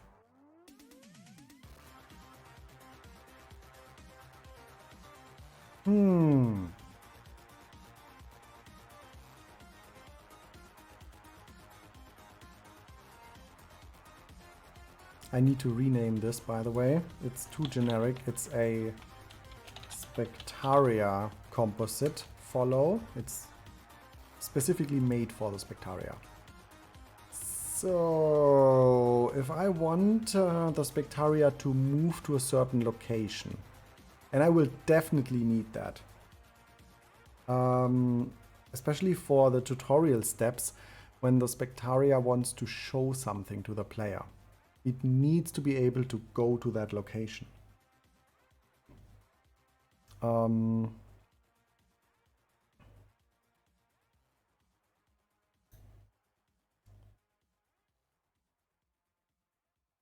So, how do we do this?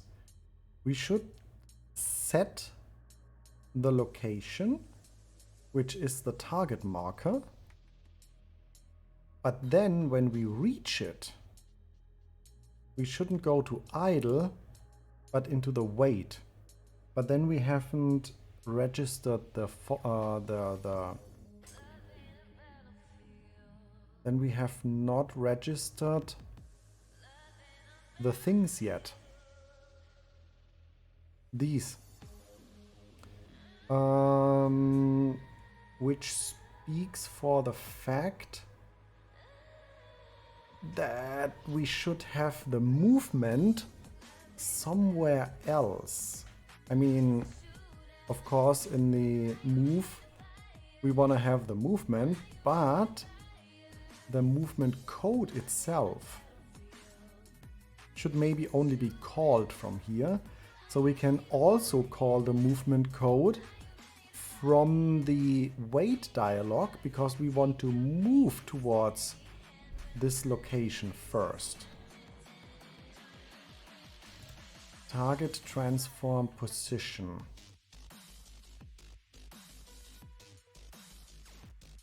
I have an idea. Wait, we have also the was far away from the previous frame. Then we have the catch-up distance.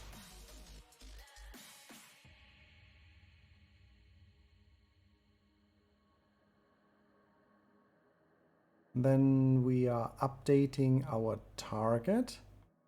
Maybe it's velocity has moved. We are just setting the move direction. But also this part is controlling the speed. So how far should the Spectaria go?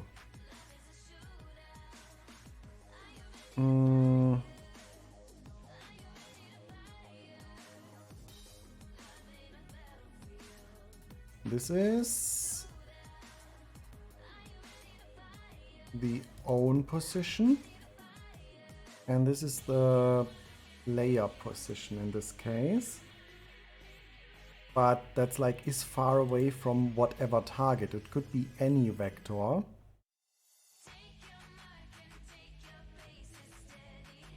So we can have a method that takes two positions, like the actual target position and a secondary one, where to go to. Oh, that's far away. That could always be the player.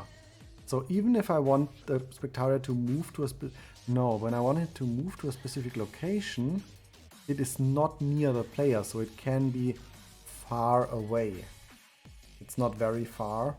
It's just the catch-up distance of 5 meters. So this could be a problem. Then it wants to move towards the location, comes back to the player, and doing this all the time. So it's like stuck.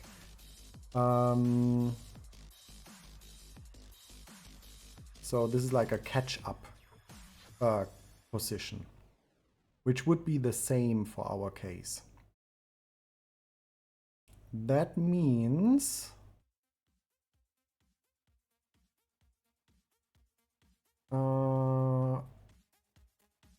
far away check can stay here. Has moved is important. I guess we can move this part and this part.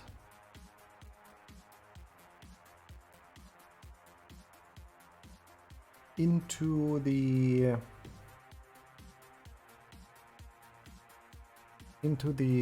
main spectaria. Then we can just call it the target force update. We need the function to then return if the far away has changed. Yeah. So we can react to it. Okay. Okay, I think I got it. Oh, god damn it. Okay.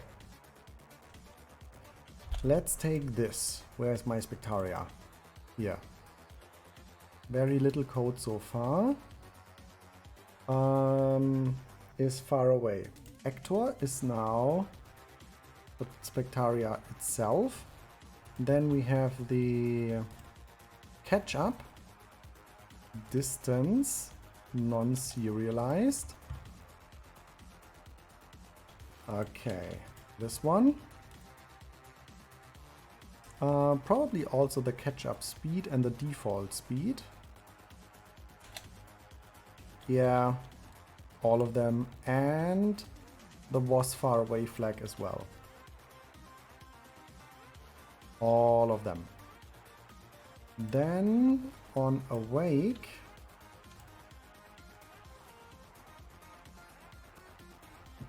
we have to set the walk speed. Then we need the move method. And we have to provide vectors to the move method. Public void move. So actor is the spectaria itself. That is very easy. Okay, then we need the constants. So, then we need the target position. Oh, actor is the own position. Target position. And that is now what we need. Okay. We have a vector 3 target position, and then another vector 3, the catch up position, and then we have a out bool was far away.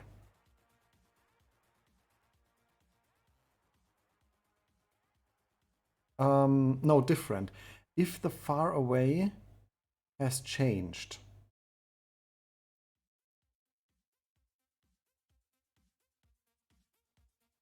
Yeah, if it changed from far away to not far away and vice versa.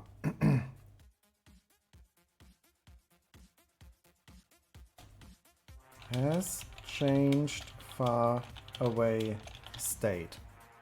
Weird name, but that's how it is. So what we can do here is we say actor move. The actual target is the target transform position. The fallback or catch-up target is the player transform position. And then the out var has changed far away state. And then we can say if has changed far away state, target force update. And that replaces all of this. I'm not sure, so I just do this. Woo! But it should work. And also we want to have target position. So this can be read better. Catch-up position is the player position. And then this looks way better. Actor move, target position, catch-up position, and then has changed far away state, and then we force the update. Okay, so here we have a target position, and here is far away. We are reading the player position, and that's now not a out parameter anymore, it's an in parameter. So what else do we need? From own position to catch-up position. Yes. So cutting this one out, and the player position doesn't exist anymore, so we take the catch-up position. Okay. And this one is now the not chat, catch-up position.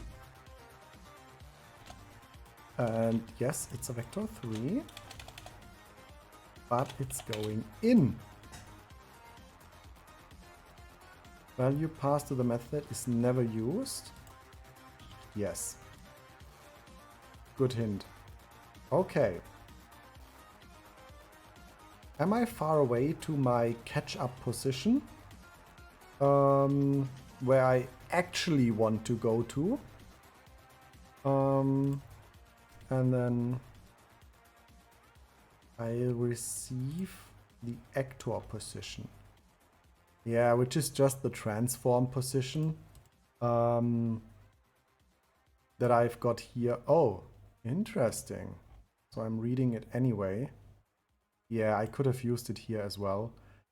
I guess this is just a little bit too complicated to actor transform position.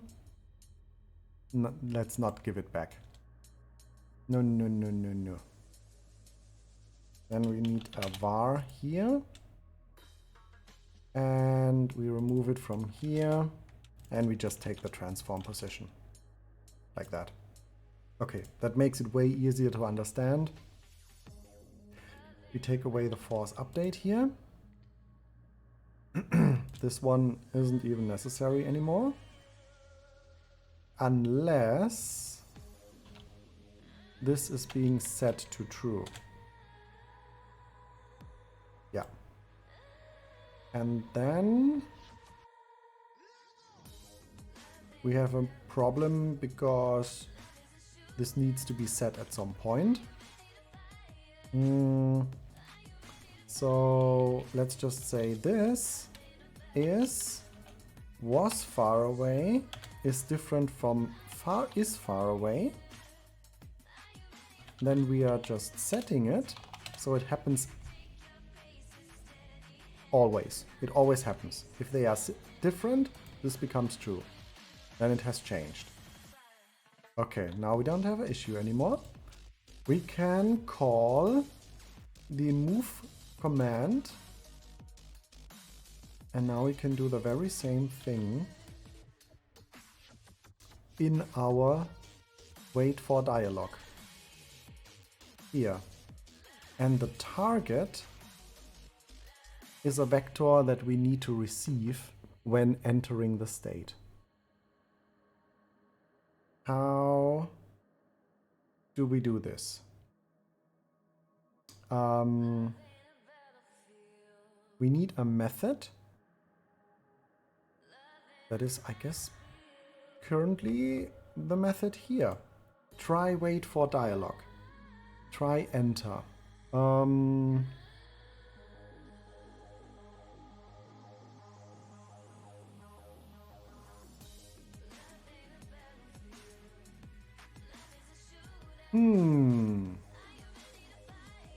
The only thing that I'm missing all the time is how can I pass data to my state. In JavaScript it would be super easy. I'm just adding a new parameter and it just passes the parameter forth no matter if it's there or not. A little bit harder on a strictly typed language. So what I want to have is public v3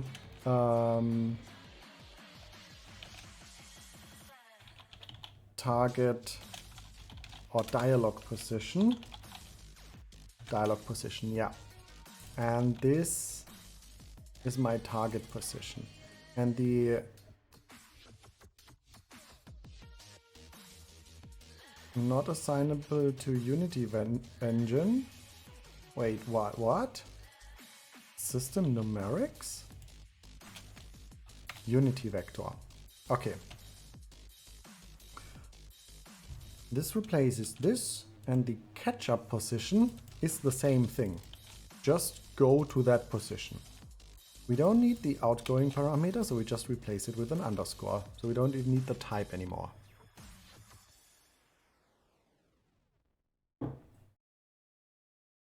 Then it moves there and eventually stops.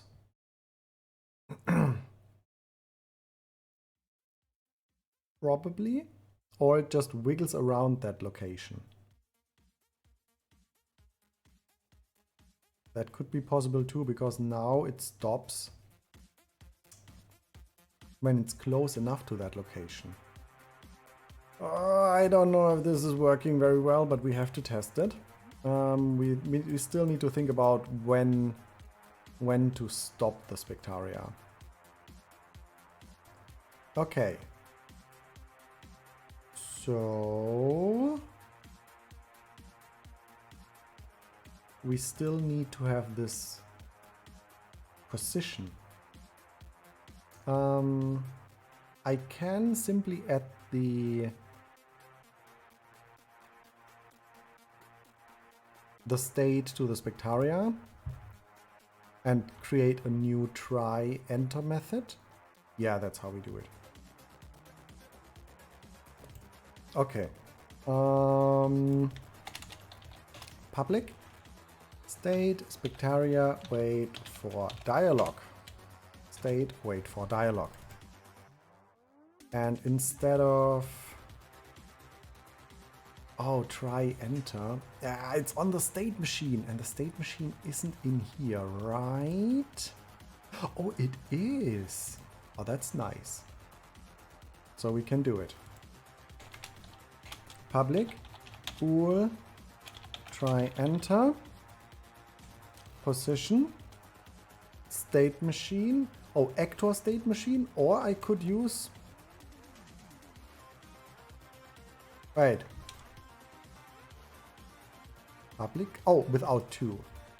I could just use my internal state machine that I'm assigned to directly. I don't need to go over the actor again where I'm coming from. So I'm just saying, do this. Nice. And I could also pass Yes, I know. The desired dialog setup to that method. And then I just set it internally instead from the outside because I don't know how to handle the reset back to the default. Probably on the exit, I should restore the default. So it would be nice to handle all of this inside of the wait for dialog, I guess. Let's do that. So dialog and dialog position. Then remove other things. I'm doing just move class refactorings constantly here. Making something, moving there, moving there. Oh no, it fits better here. Let's just move it there. So put it in here, default dialog setup. Then it was also quite nice having it here. Both fit kind of. I'm not sure.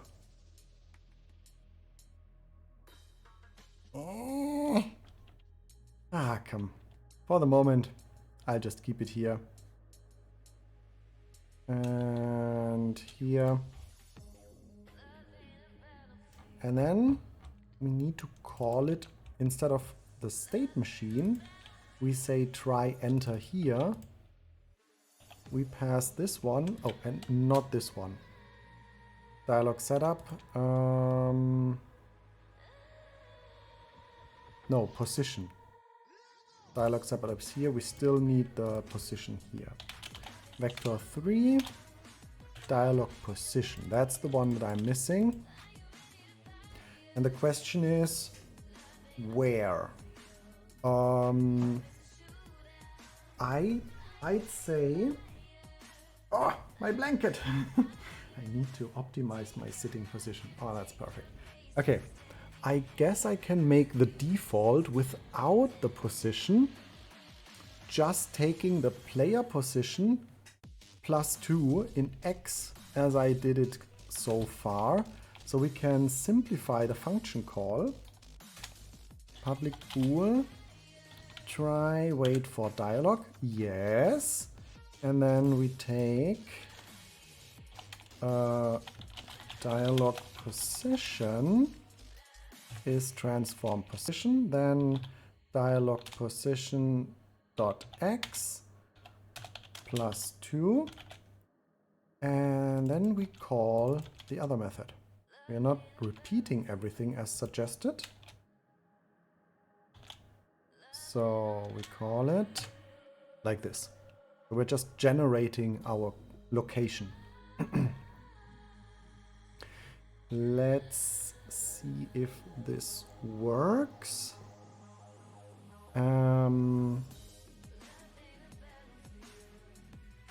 Yeah. And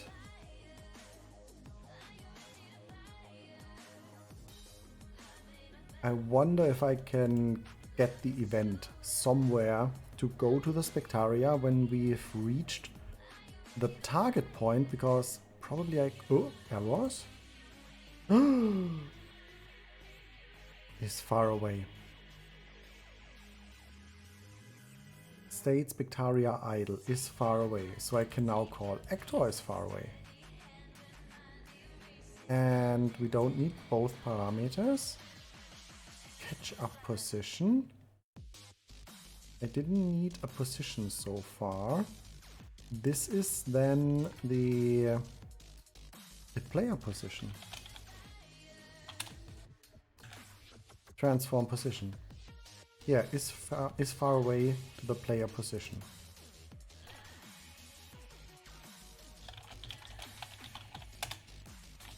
Okay. Nice. Let's see what's happening. I assume the Spectaria will just wiggle around the target point constantly, even while being in a dialogue.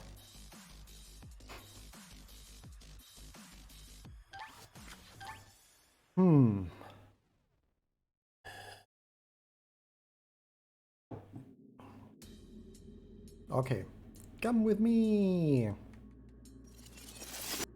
Then come over here and I walk down here.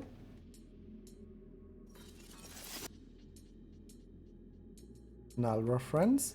Where did I forget to put something? Oh, on the Spectaria. Yeah, of course. It needs the dialogue. I forgot. Down here. State machine, dialogue. Wait. Yeah, I forgot to put in the state. Oh.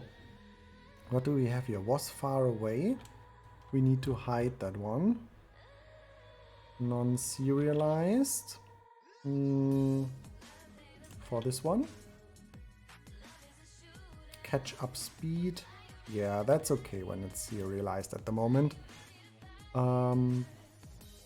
Probably, I guess I can change it in code, and then I wonder why it's not changing, because it's overwritten by the value that is provided from Unity. You can remind me of that as soon as this happens. Yeah. Continue. We told you so. You said it in the first place. It's gonna happen. Oh. That is not the location I was looking for. But yeah, it made this. And then it kept staying. This is where you met me. I guess we have to find a way around the scars. Mushrooms over there should be strong enough to walk on. Don't be scared though. Sometimes they move.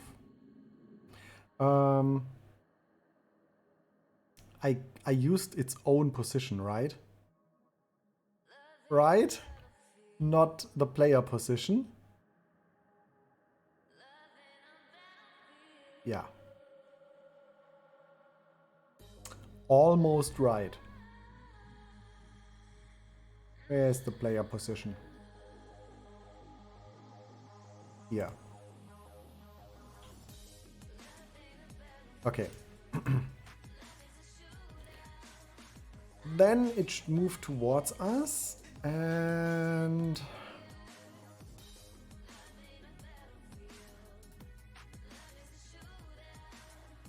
we still have the event going on as the agent target. We have the composite agent. In case it touches the agent, it wants to move it back into the move state. And now, for the dialogue, we said we cannot exit when the dialogue is open, but the dialogue isn't open until we have talked to the Spectaria. So this exit condition isn't very good.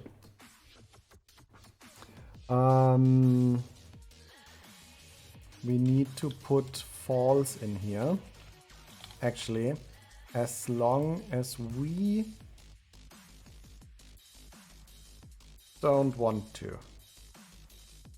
And then we force back to idle. And that's why idle needs to work on its own. Yeah. We need to force leaving the state.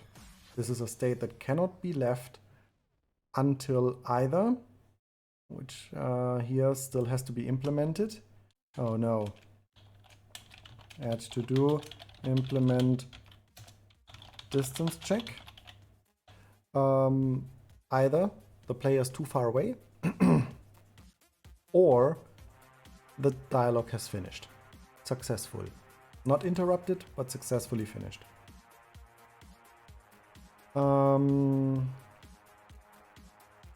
Cool. But now to the target detection.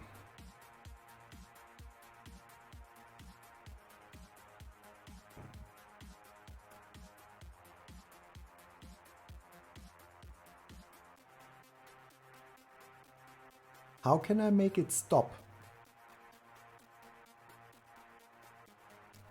Theoretically,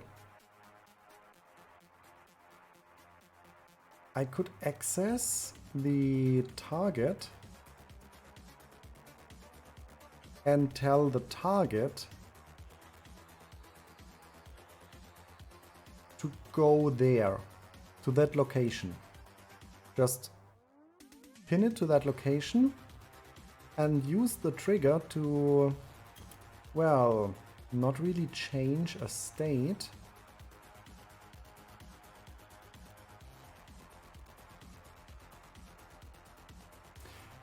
Maybe I should do that entire thing a little bit different. Oh no, I can't. If I'm going to the move state, if the player continues walking, the Spectaria would want to follow the player, so it would not go to the specific location.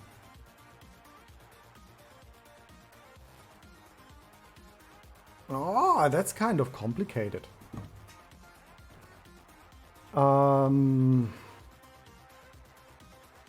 It's actually the same problem with Star Battle. You need to move and then attack. And all of this with an actual state machine. And all the other things that can happen during that process should not happen as normally, because you're kind of in a different state, but not really. Huh. So, if I'm not setting the target position, but the target object, and I'm still using that position, but then I'm detecting on trigger enter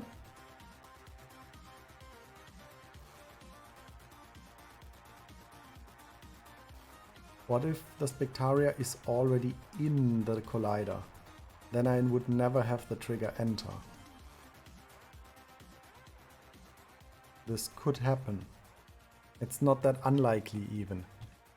I mean, it still would stay, as we have seen just now. It just wouldn't be that nice.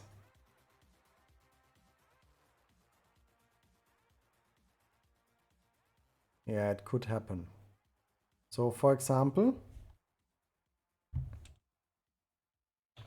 I guess, I don't know how often it can be. So we have the player here. The player's walking into a collider. Then the current target position is here. The Spectaria is already here. Floating. And then the target position gets reset to here.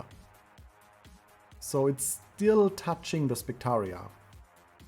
And because the Spectaria is quite close to the player, this can happen. And then there wouldn't be another enter event, because it has already entered.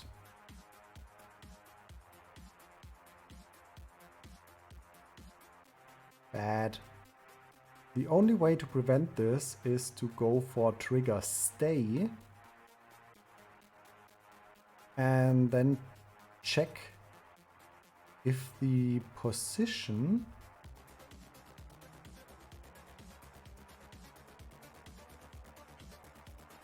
of the target has changed, but then I need to make get component every frame, and that's not a good idea.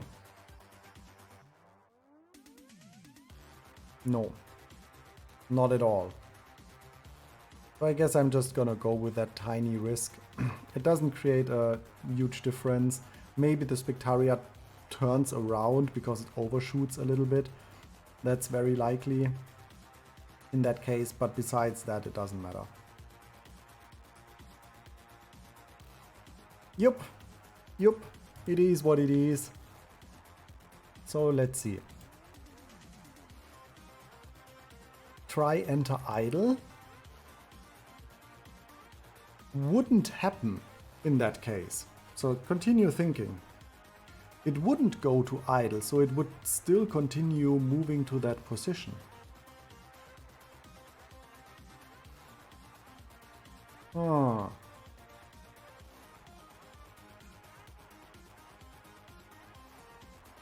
That's a bummer. So it doesn't even help. Unless I would make like two two kind of substates.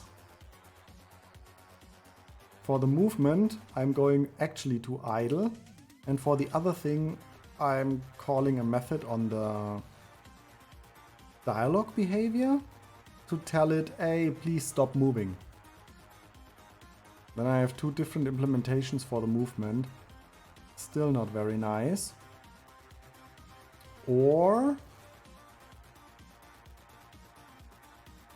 I can actually use the movement,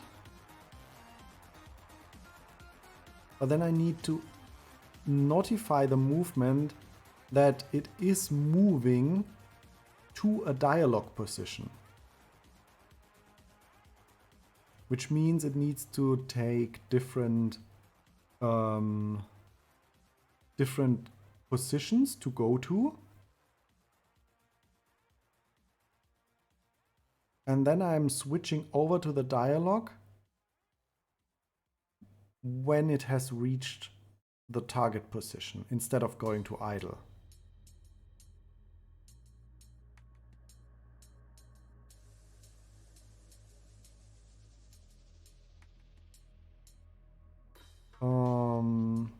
I guess that would be okay too.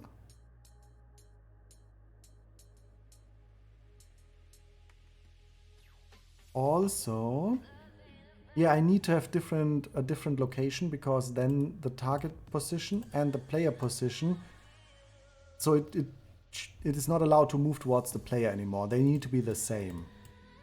Just as I did it here. The dialog position. They need to be the same. And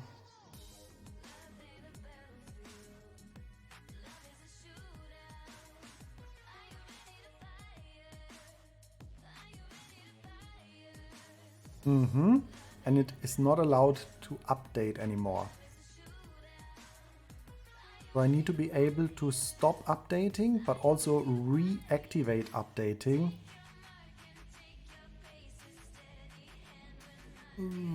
Whoop. Okay. But I still think that's a better solution. So that means we are moving everything back. Yay! Oh, I just let the move method in here in the actor. That is still okay, but then it would be way better to have it back here, because the entire movement is happening here. Yeah, okay. Okay. Okay. Let's just move everything back. Date, move. Okay. Also, those two methods. And I have to add a lot of actors again.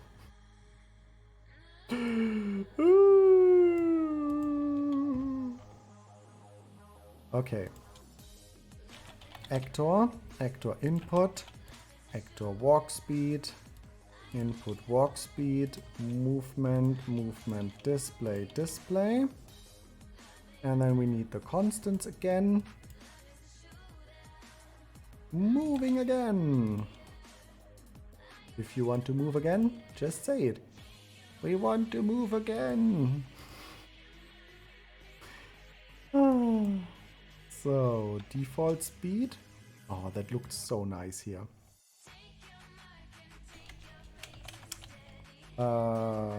Wake. On awake. Actor walk speed. That's the default speed. So, everything is over here. Then we call move.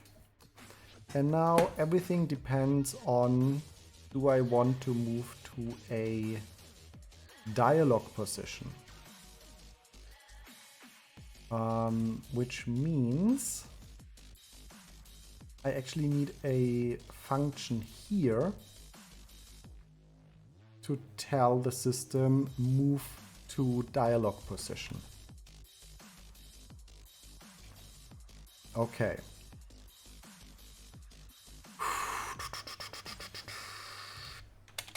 Public bool try move to dialog position. We put it in there and we check var can enter is state machine. Try enter. Oh yeah, kind of both. I mean, you can already talk to the Spectaria before it has reached the location because I'm already setting the dialogue. What happens if you do that? Then it moves to the position.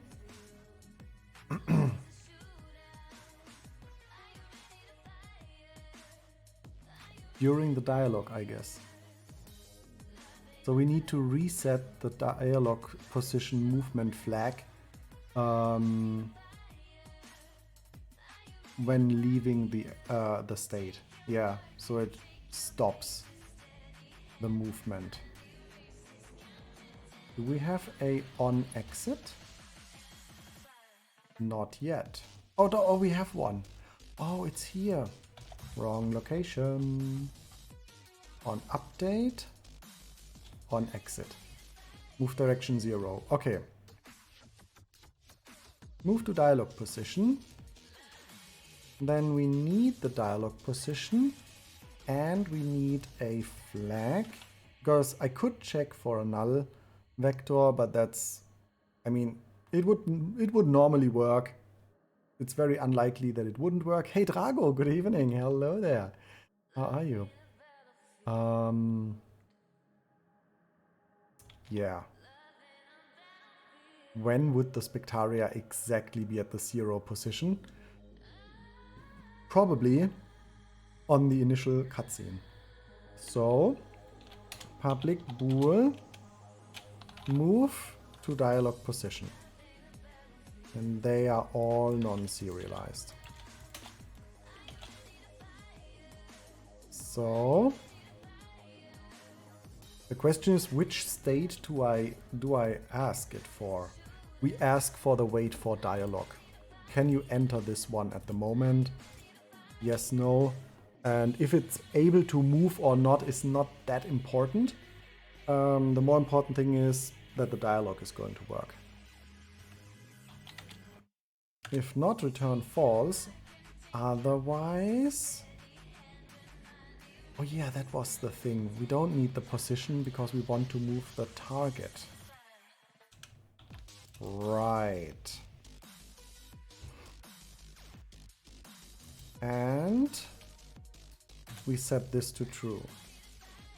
And then we try enter move, just in case we are not in move yet. But we still return true. Independent, but because it could be that we are already moving and it's just being rerouted. So what is force update? That is stupid because it kills the position again. So we have this coroutine that does things. And now we should change this to on enable. I can't disable the entire target because that would disable the collider. But we can say, instead of start, on enable, we start moving around the position. And then we say public void force position. And then we say enabled false. This way, the coroutine will be removed and it will not create any more updates. And then we call make a release.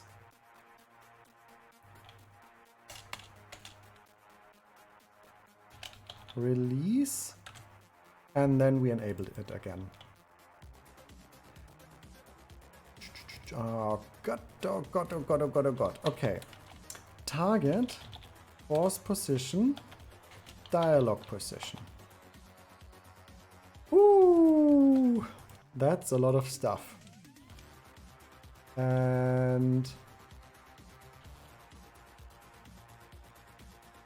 in the Spectaria, try wait for dialogue. Is not the wait for dialogue anymore, but we are going for the move state. State move. That's absolutely fine. And then we say try move to dialog position. If we can't enter the dialog state, it says, nah, you're already in a dialog. No, no, no. But if it's possible, we call the attention. Can I make this loop? Ooh. Okay. True, of course. Wait, no? Oh, I looked for this one, not for this one. Create emote. So I can't make the attention loopable. So I guess I'm just going to... Oh, where's my editor? Oh, here. I guess I'm just gonna make a re-attention 2 or 3 times with a coroutine. When the Spectaria has arrived at the target position. I guess that's a good idea.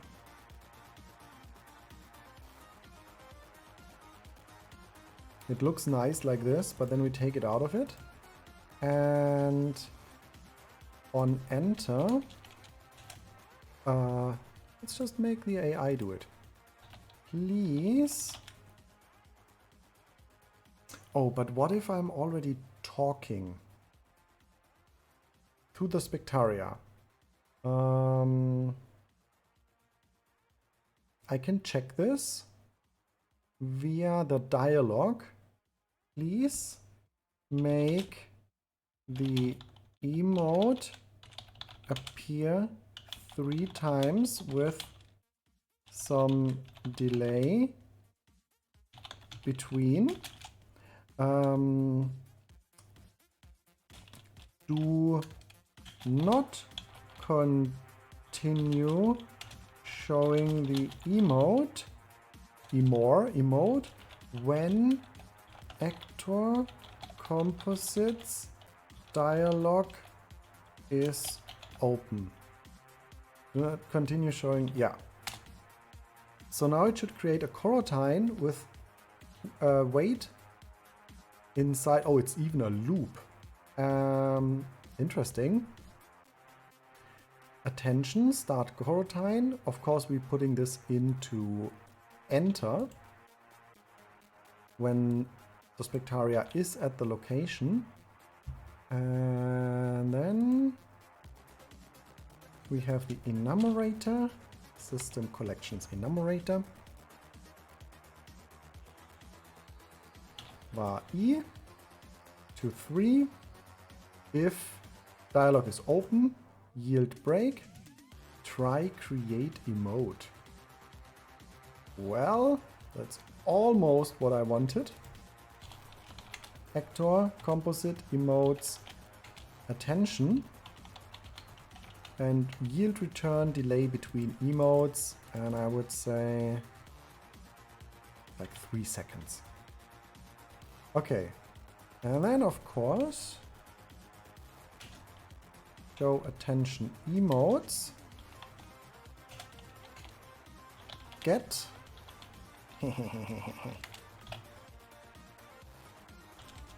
so on enter show attention emotes.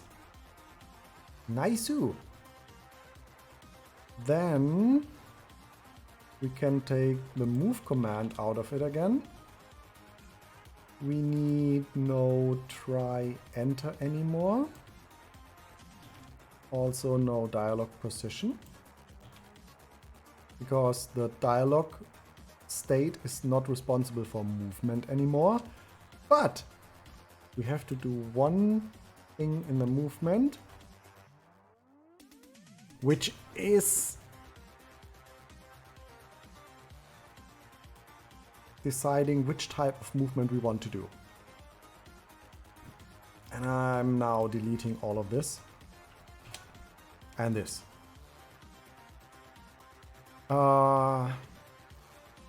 We need two methods. Void move to player and move to dialog position. Okay. This move can now be made private. The is far away is needed from the outside. Here in idle again. State move, just as it was before. Let's go back to move. And now on update. If move to dialog position, we call move to dialog position. This one. Wait, it has a parameter? No. This is wrong. Return, otherwise move to target position. Or move to player, which is the target position.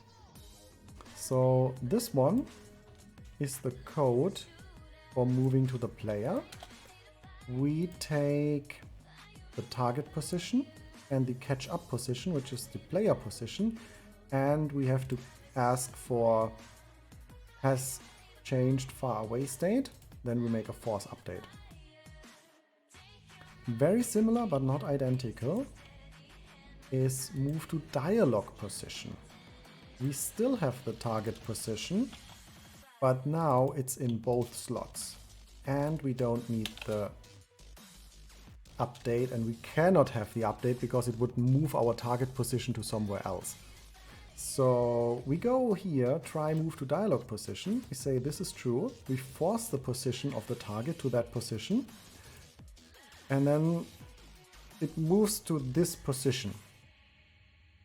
So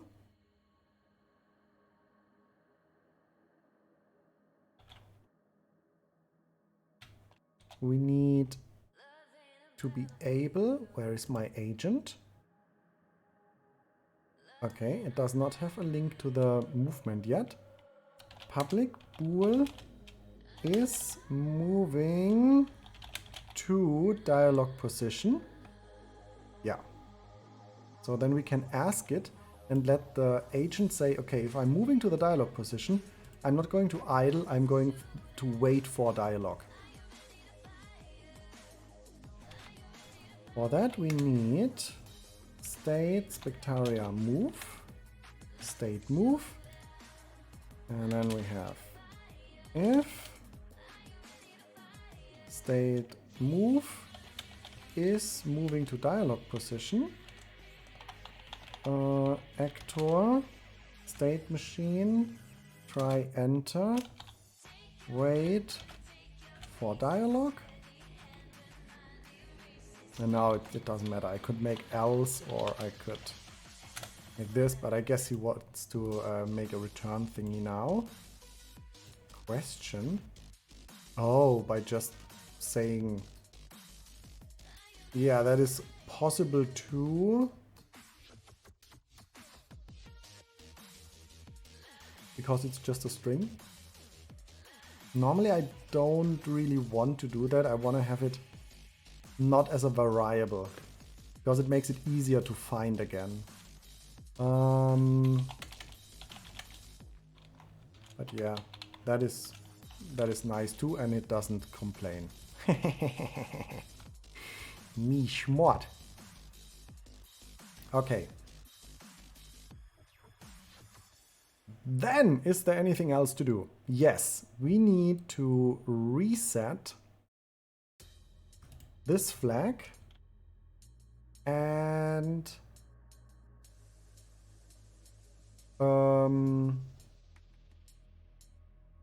the target thingy. So on awake, on update, on exit. Oh, we don't have on enter. I see. This one has to be reset. Then target.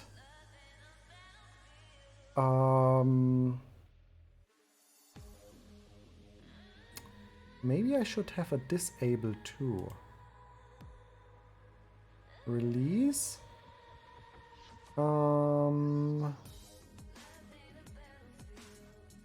Yeah, the thing is, from the outside, I don't know that it's internally enabling and disabling.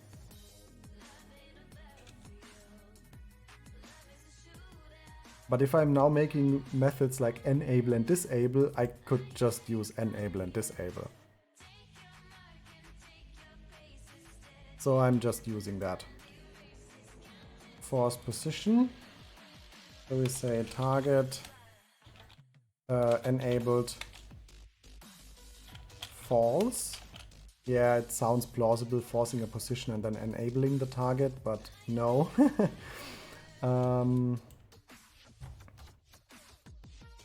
Then, where are all these errors? Ah, here. Exit. We don't need any more target points when we are not moving. So we just disable it. And then we say on enter, we enable. So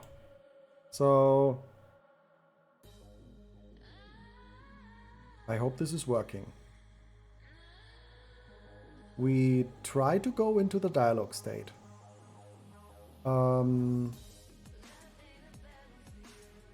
Spectaria disables the targeting thing, then moves to that location. But what if it's interrupted with the dialogue in between? I think it would still continue moving towards that position. Because the dialogue is not really connected to that. But what we could do is... Where's the dialogue thing? On finished. Do we have a on begin? Oh! So we could force going into the wait state when the dialogue is entered earlier. That is a good idea. Okay.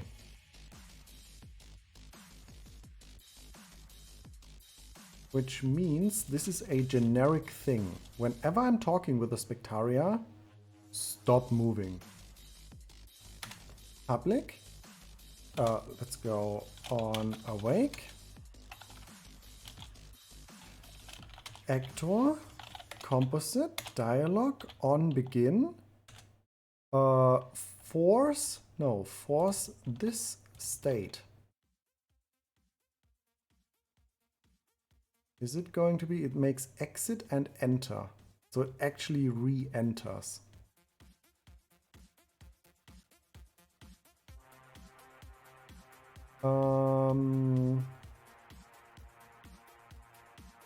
Which would also re-trigger the attention emotes. And then we do this in a different way. We only force it if we are not already in the state. Yeah, we can check for that. Because I don't want to have everything, like the emotes pop up again and override the dialogue emote and stuff like that. War is in dialogue. Or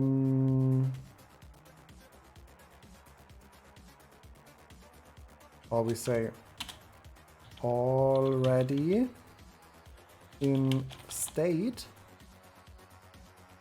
Current state is this? Well, no. Actor state machine dot is in state. Wait for dialog. If already in state. What the? If. What the fuck? These completions.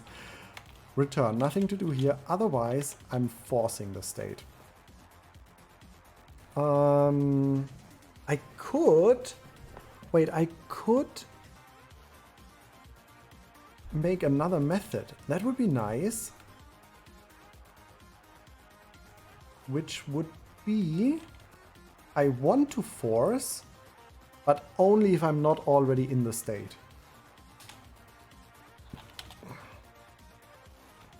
Force if not in state. Is in state, return force. That is good. So we are saving all of this. And we're making this one.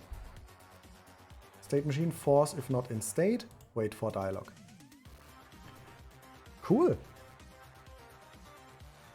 Is this everything I need? I hope so. I might have to set some new references. But what is happening now?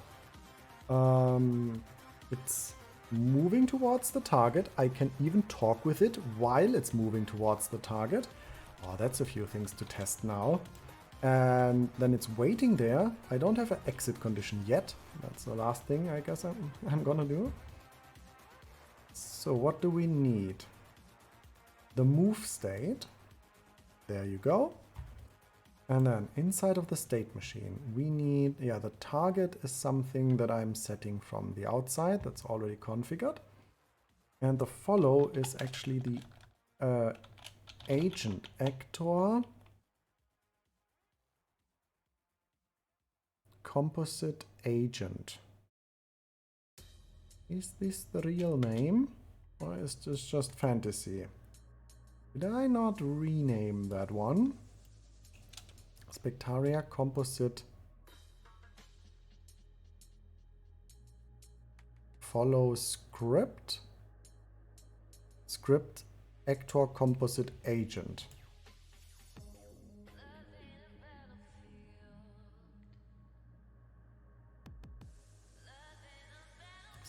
Oh my goodness.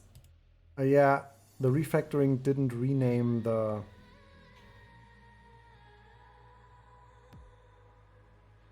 Wait, this is even called follow and this one is called agent.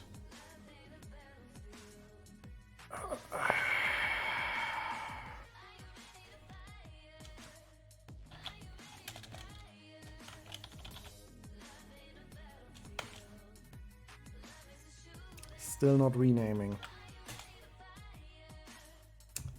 Damn. This is actually a bug in that they haven't solved for a very long time in Rider. That renaming not always renames the thing. But now I can finally do this. Actor Spectaria composite agent, and now I see this is like generic composites and this is specifically for the Spectaria. Everything else seems to be set up properly, but we have to check. So, oh, let's go there again. Scene core, Spectaria, we have, oh, that's actor targeting, that's something different. So it should work. We have this one, state machine, the player agent target is set, everything is configured. Very nice. Save, play. Oof! Oof! 1 hour non-stop coding. Play.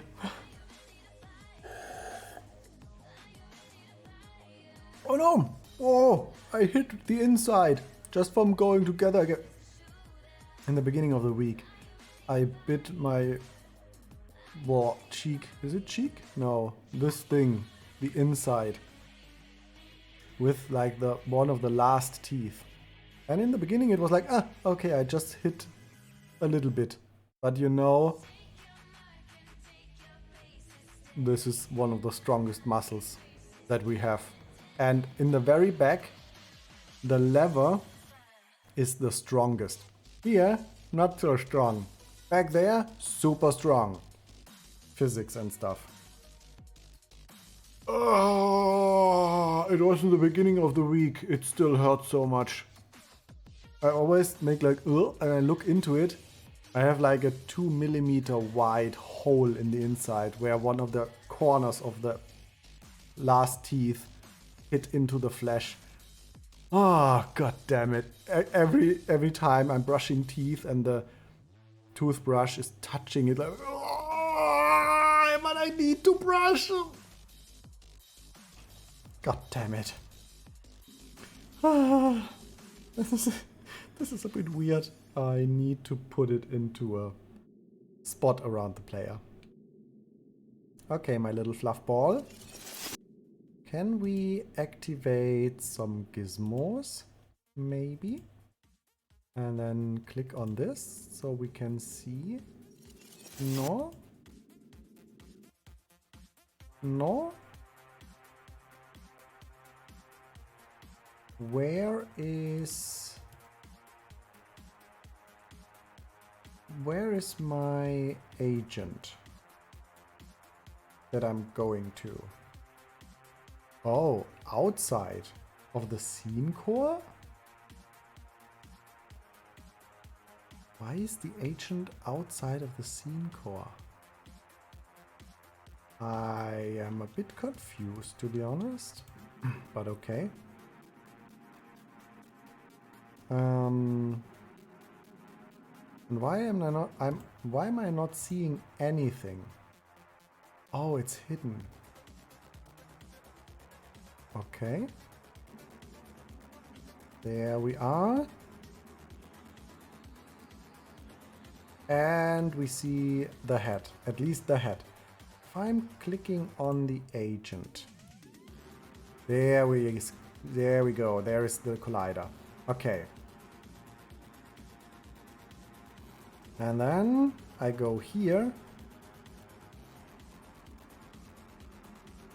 Yeah, that didn't work so well, huh? And it's still hopping around. This is where you met me. Guess we have to find a way around the scars.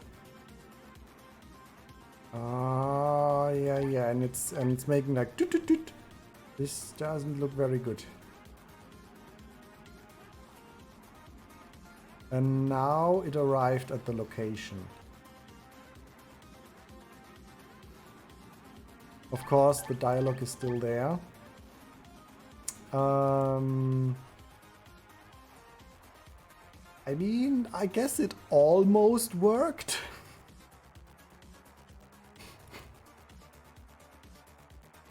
The interesting question is, I mean, a coroutine should be stopped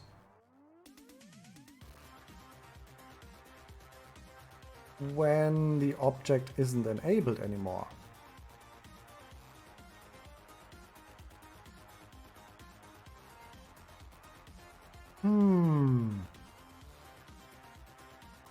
Let's ask the AI.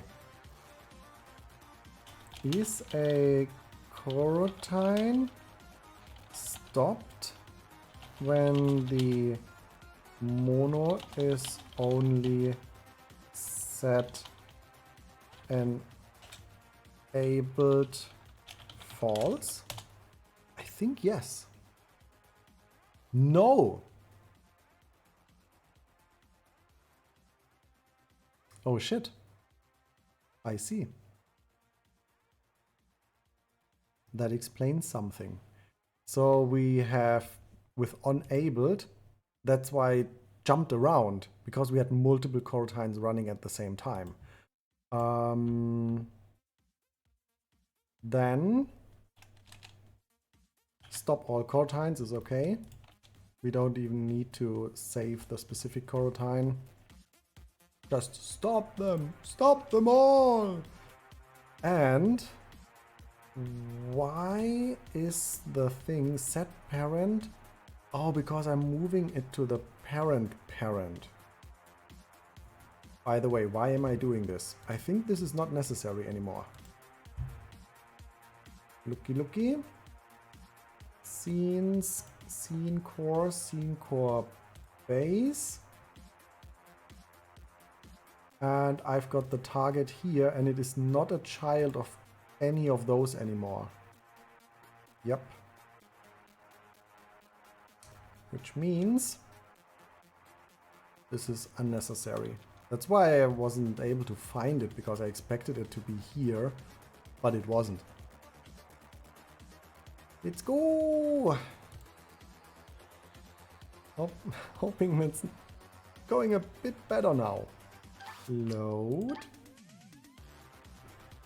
By the way, did I change this? Yes, it's moving to dialog position. Okay. There we go. This moves on, and I want to see my 3 little objects. Ah, they are hidden again. Okay.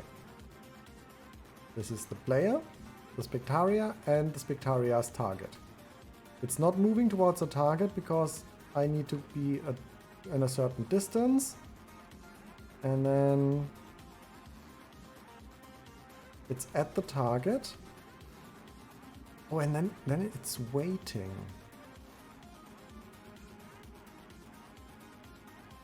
And it won't move anymore until I'm getting too far away.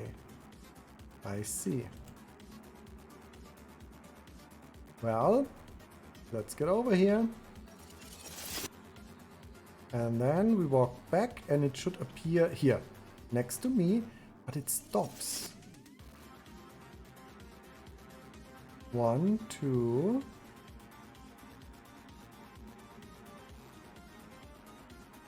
Of course, it will not follow me anymore because it's not in the idle state. That makes the distance check. But why is it not moving towards the target?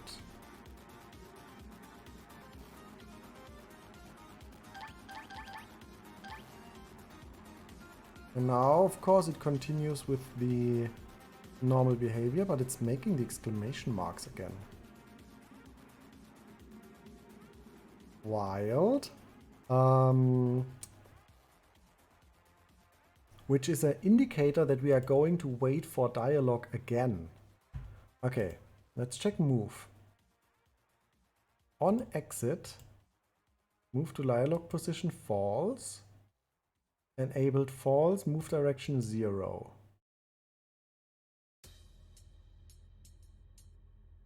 But we are not. Oh, am I moving the Spectaria into the wrong state? Ah, that's possible. Try move to dialog position. Oh yeah, okay, that's the issue. I moved it immediately into the dialog. And that's false. Yeah, I need to stay in the move, but I'm setting all these variables so that after the movement it will enter the dialog.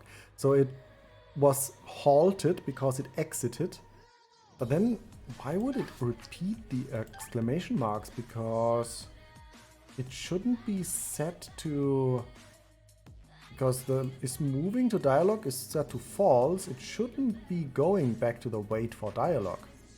Right. We will see. Maybe it's already fixed. Maybe not. So we don't need the player. That's a little bit disturbing with the big colliders. But this one. And now.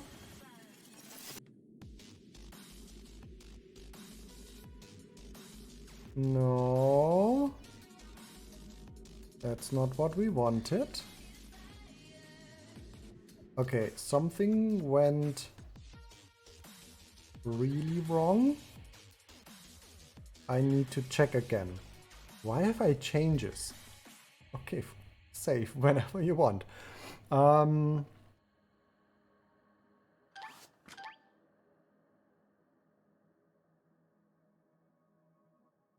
Continue.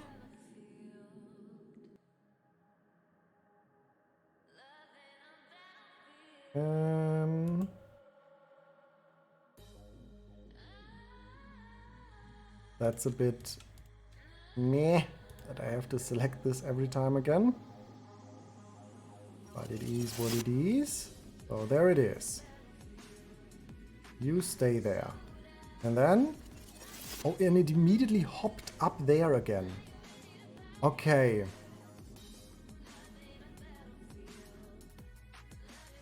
I assume... Try enter. And on enter... Oh yeah, on enter I'm enabling the target. So I have to do this only if I'm not. If not moved to dialog position, then enable. Yeah, because the enable immediately replaces the target object. And then it keeps going around. Oh, but it also... Wait, it also has a... Try enter. Can enter. When I'm already in state, it says no.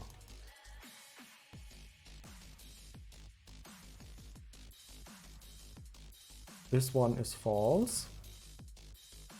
This should be can enter and then not try enter. And then it was correct with wait for dialogue. So it didn't do it in the first place. Because it should... Just think about it. It can be in the idle state. Then it actually enters move with this. So I need to have the if. If coming from idle.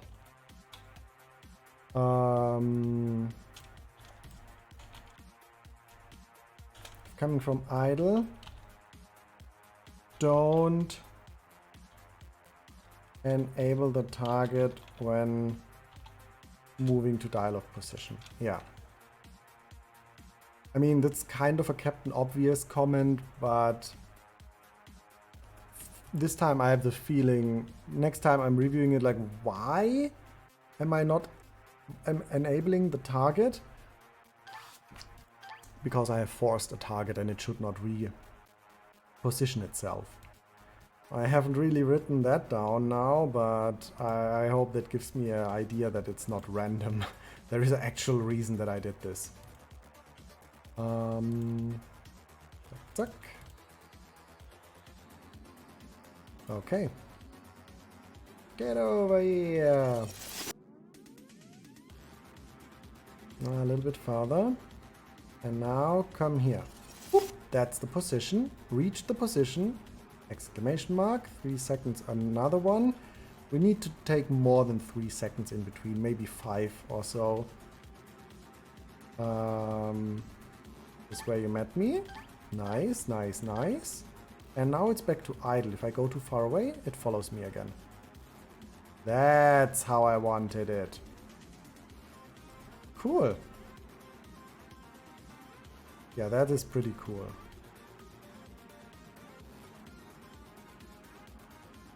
And now, first of all, I'm increasing the interval.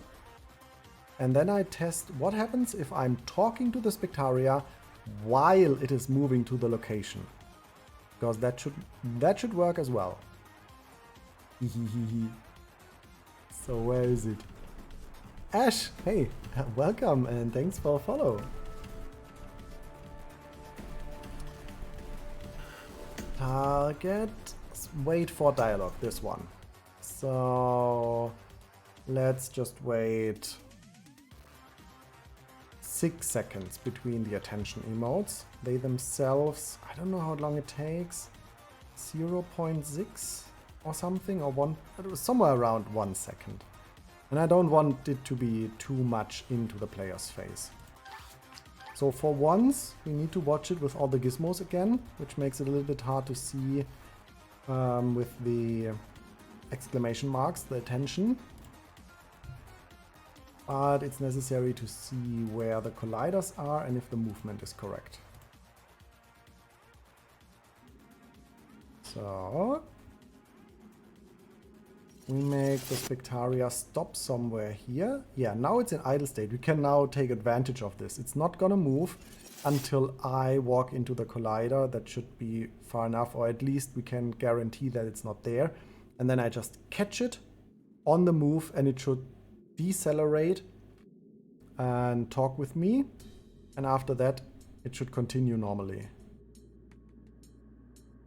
Haha! Me sleepy. Oh! But that's the default dialogue. Wait. Oh, maybe it was just a random position that was at the location,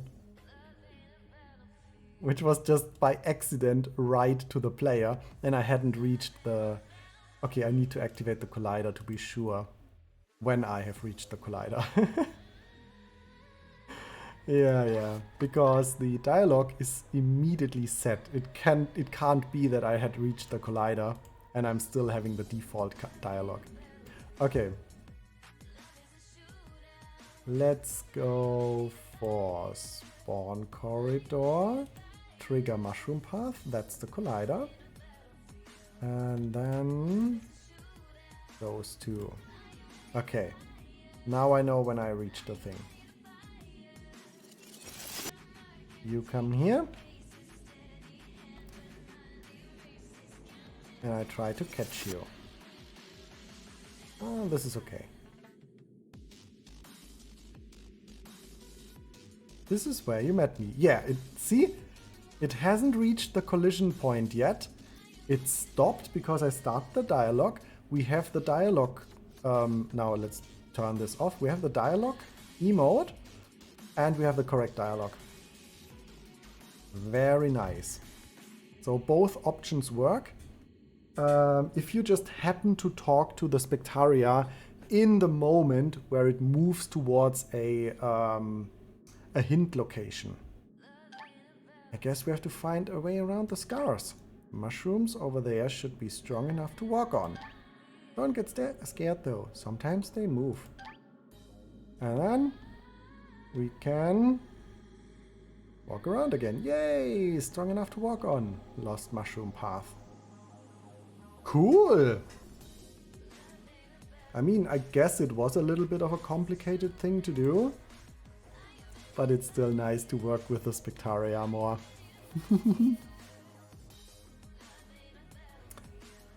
Now, we have two things.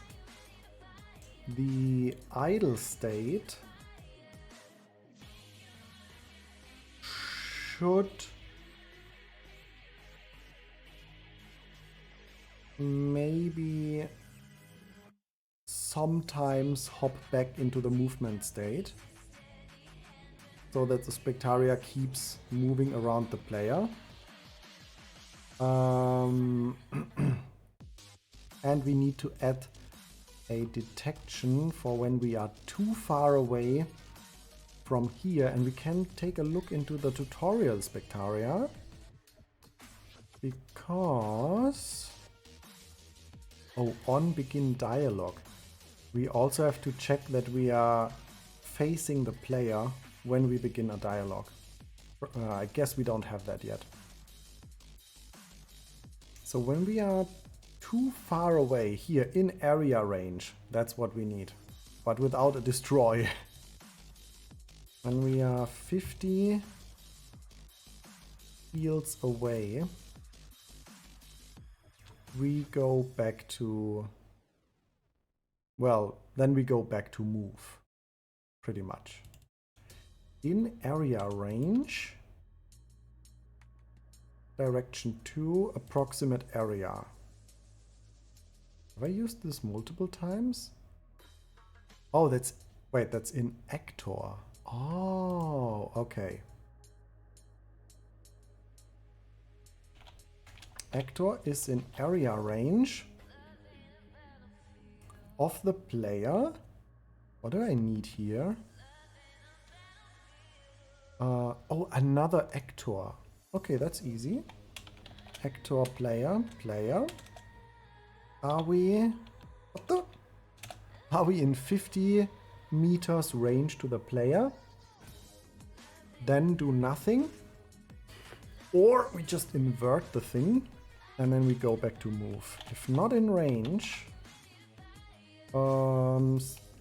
spade machine, try enter. We can directly go to move because the Spectaria should then catch up to the player. Okay.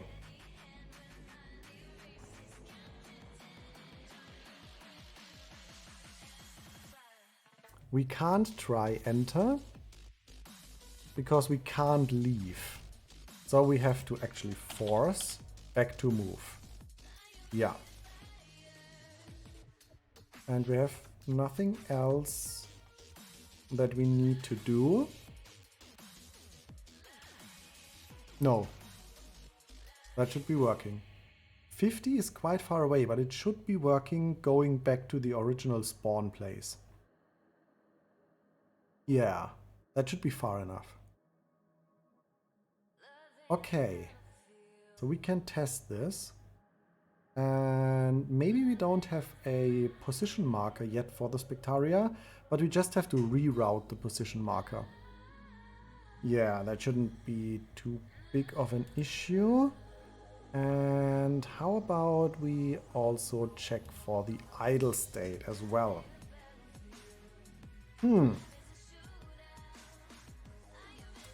This is just the far away check. To go back to move. But there was this other thing. I had the impression, but I have to wait for a little bit longer. I just had the impression that the target marker wouldn't be jumping around anymore. Why do I need to save again? As soon as the Spectaria had reached the position. But I'm not sure if this is actually true or I just did not wait for long enough.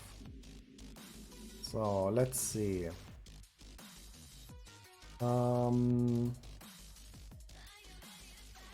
Area and the marker. There we are. Okay, that was some fast hops. Oh yeah, because it was immediately set and then set again. And now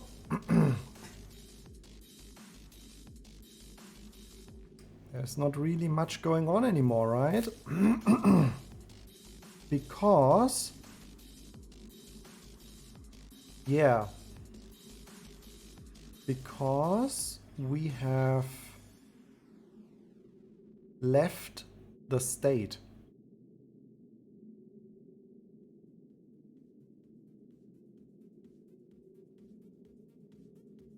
Yeah. And we said we should turn it off when we're leaving the state. So on exit, it's not jumping around anymore. So if I'm doing it that way, I actually don't need the jumping around on my target. Anyway. 5 to 12 seconds. So what is the target then for? Moving to a new position, but the Coro time to actually move to that position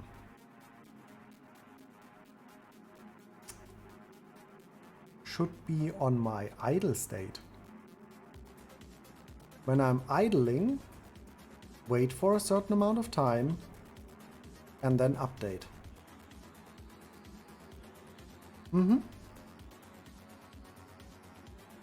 Yeah. So the entire enable and disable thing isn't even relevant anymore, at least not here.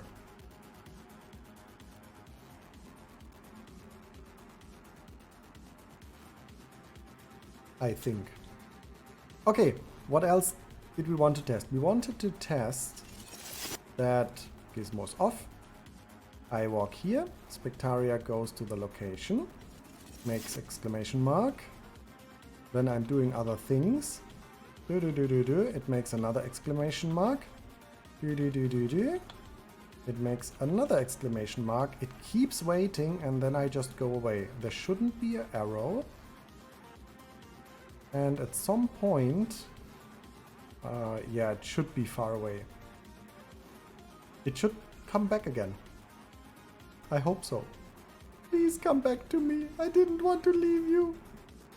Please. I'm hiding. I'm hiding. Here. Yay! Coming back again. Very nice. Okay, this one works. So let's move the agent behavior to idle.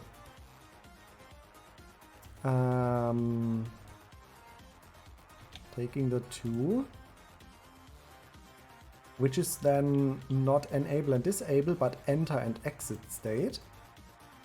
We need the routine.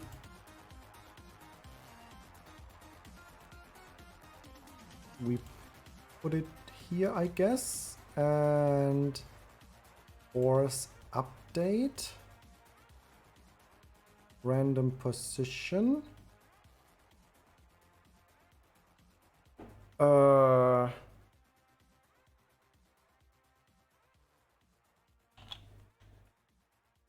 Then we call this update random position, and the other one is force position. Okay, so we're doing this externally. There is the formula for the position.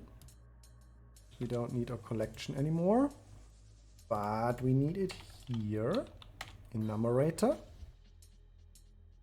And we need the target agent. Okay. There it is. Player target. Putting it in here. Or if I'm already having access to move, yeah, let's just make it accessible from here.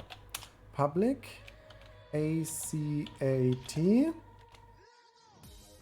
target agent. And we're just doing this via state move. Okay. When entering, we start a coroutine to reposition the target agent, and we also go back to move. Yeah. So we don't need the while loop. And we go for the state move, target agent, update random position. And we are inverting. So unity random. So we wait for 5 to 12 seconds. Then we update the position. And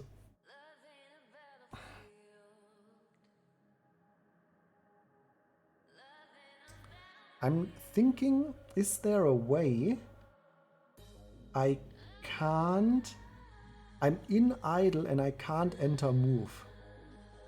No. So I just go there, enter move, yeah. There shouldn't be anything blocking it. Then we have on enter. And we are going to start the coroutine. And in case we exit earlier, For whatever reason, for example, because we are entering a dialogue situation, we need to kill the coroutine. On exit. Then we stop all coroutines. Just like that. Okay, now we should have movement of the Spectaria again. Once it reached the target point. Before that, it could have a new target point before it even reached a target point. Now it always reaches the target point and then it waits 5 to 12 seconds. I'm curious. Continue. Okay. Let's select those two again. Gizmos on. And in the beginning, yeah, I'm waiting. And I should be in the null reference exception. Shit! State move, target agent. Wait, do I not have state move set for this behavior? State machine. No, I wrote it wrong, right? Oh no. This is not a property! All of you saw this, and nobody told me. Ah! No. Stop.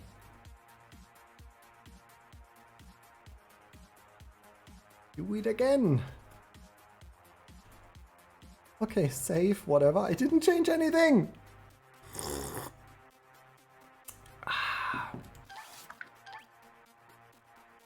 Well, well, well.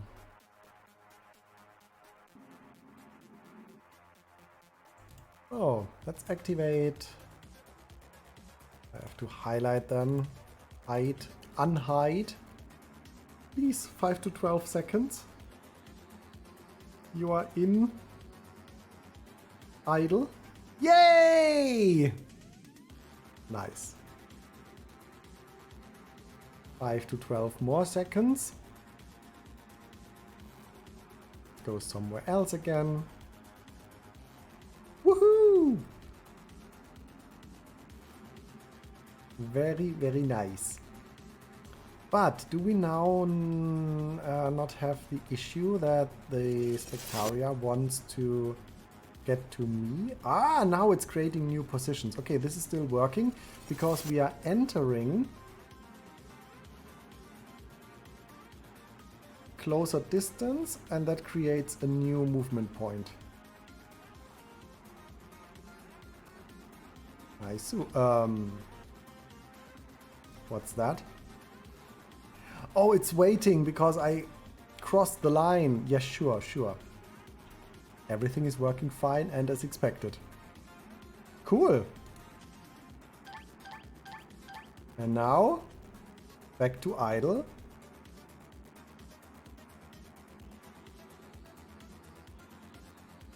Woo! New target point. Cool.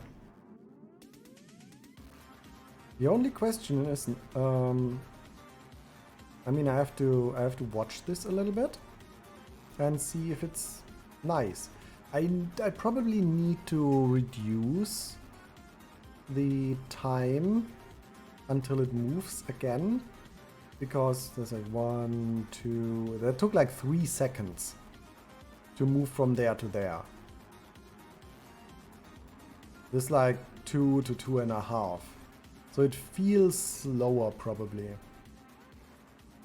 So let's just take another look here and say maybe somewhere between 2 and 9 seconds. So it can be very fast and it can probably also change, cut a corner. That would be cool. But it shouldn't look too crazy. And then we still have to check that if you want to interact with things, that can be a mega problem. Actor, interact, player. Because the try dialogue is very, very far up. So you are not interacting with things when you actually want to dialogue something. And that could lead to the Spectaria being in the way of interacting all the time. That is a point that I didn't think about very much, to be honest. And now I'm like, oh shit. That could become a huge problem. So you want to pick something up, but the Spectaria is close, and then a dialogue starts. We can test this by activating the first dialogue, which is then not being reset. I should be able to now talk with the Spectaria. Why is it coming again? Again? Oh, I guess because I clicked through it so fast, so I have to stop the coroutine. And now, get over here. Okay, I was able to pick that one up. Maybe you... Okay, let's test it a little bit. We have some items laying around. Trying to get the Spectaria close to the item. And now I'm talking with it.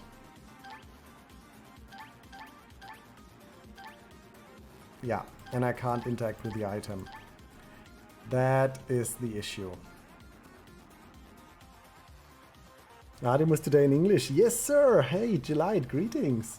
So quiet in chat today. Yeah, I realized when I'm doing these English streams, chat activity is super low. So I'll probably be doing the Monday on German, because that would be a very long, very long and lonely Monday for 8 hours. Yeah. Sunday anyway on the pixel art stream, but we're going next week in German again. Yeah. So yeah, I don't know about the interaction yet. That is something I have to carefully think about, because it can be quite annoying if the Spectaria is on the player all the time. Beides recht, okay. Maybe we need a different button. I want to be very resourceful with additional buttons, because we still need a button to use a shield, for example. I guess. Oh no, it could be right mouse. No, not right mouse button, because yeah, shield is different. Yeah, we will see. I wish I could speak so good free like you in English. My English is so bad.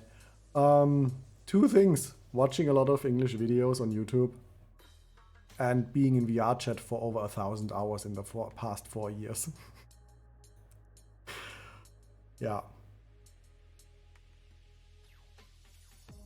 Well,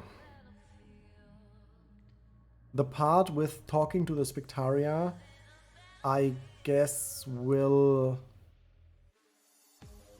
haunt me for some time, because it would have been nice to talk to the Spectaria, but I really think it will bother the player, because it's just in the way all the time, and you are then interacting with the Spectaria instead of your items.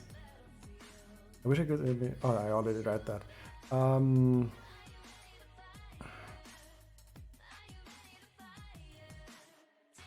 But maybe we can move the dialogue down. I need to carefully consider this, but it has no specific hint that it has to be in this position, that high up. So if we put it below everything to interact actor, which would make sense because this is also an actor interaction. So let's just try this, I guess.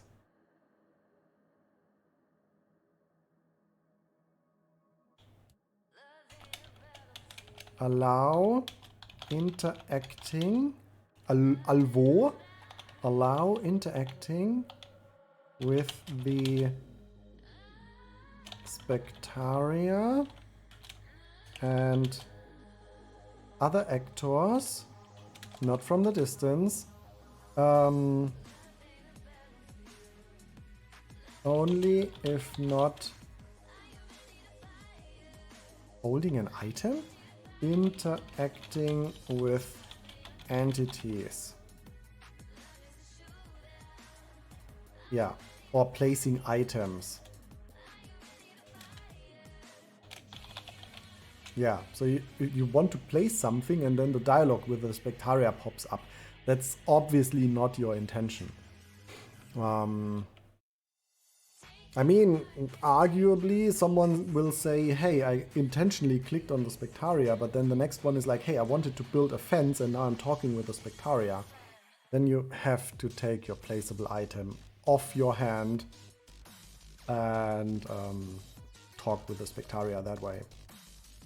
Or if you can't place it on that location, then it would work and you could dialogue again, I think. Let's test again.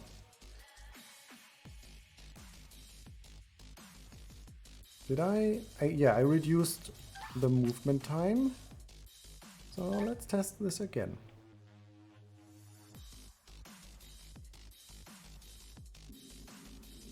Oh, I know what I forgot. I wanted to make the initial spawn position randomized. Yeah. Can I? Yeah, the default dialogue is still there. That is better. It's only one line.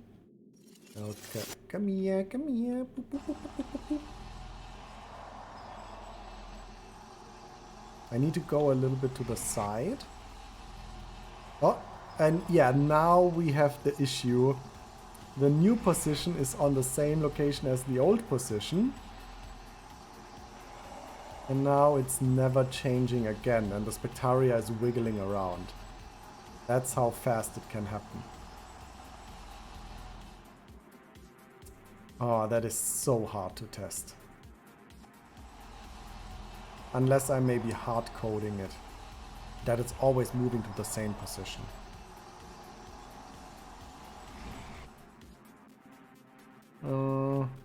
Wait, why is it off again?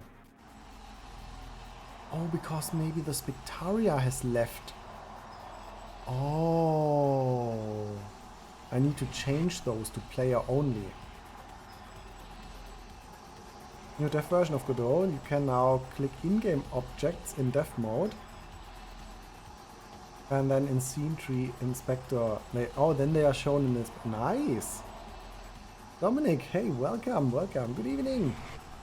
Oh no, I was very lucky earlier with the spectator going onto the item all the time. And now it moved out. Okay, I have to fix this immediately, otherwise I'm gonna forget.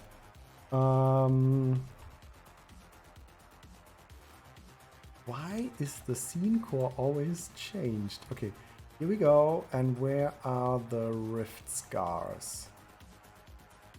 Spawn area, spawn corridor. Rift scars vertical. There's a box collider. And no behavior.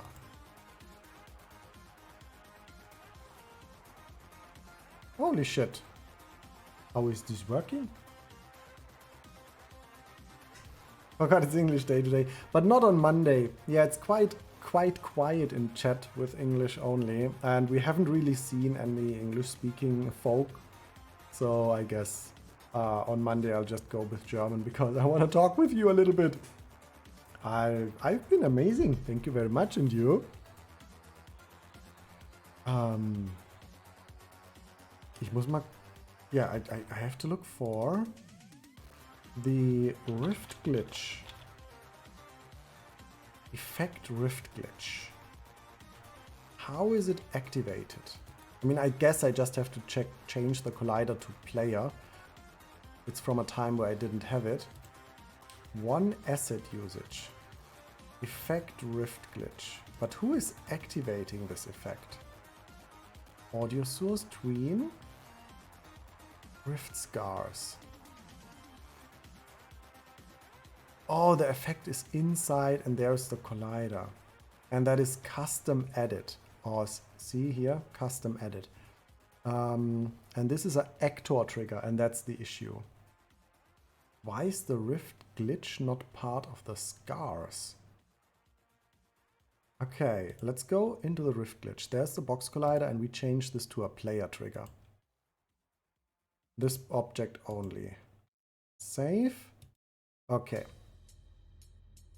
Doing great, been hella busy at work, went from 0 to hero in terms of development. Oh, cool! What is the hero doing? That's good to hear. Then let's hope that the Spectaria is moving to this position now. Please, please. Okay, I have a better idea. I'm just going to the mushroom again. I guess I have a little bit more space to force the Spectaria to get here. Okay, this one worked, but I don't know if it was close enough. But we have a few more locations to test. Come here. Ah, no, no, no, no, no.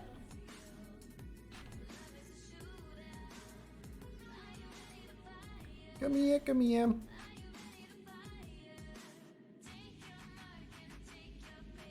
Oh, oh, oh, oh, oh. Okay, worked. I mean, we can also go into my other game where the entire base is filled with crafting tables and stuff. It's maybe a little bit of a higher chance. But it's looking pretty good right now.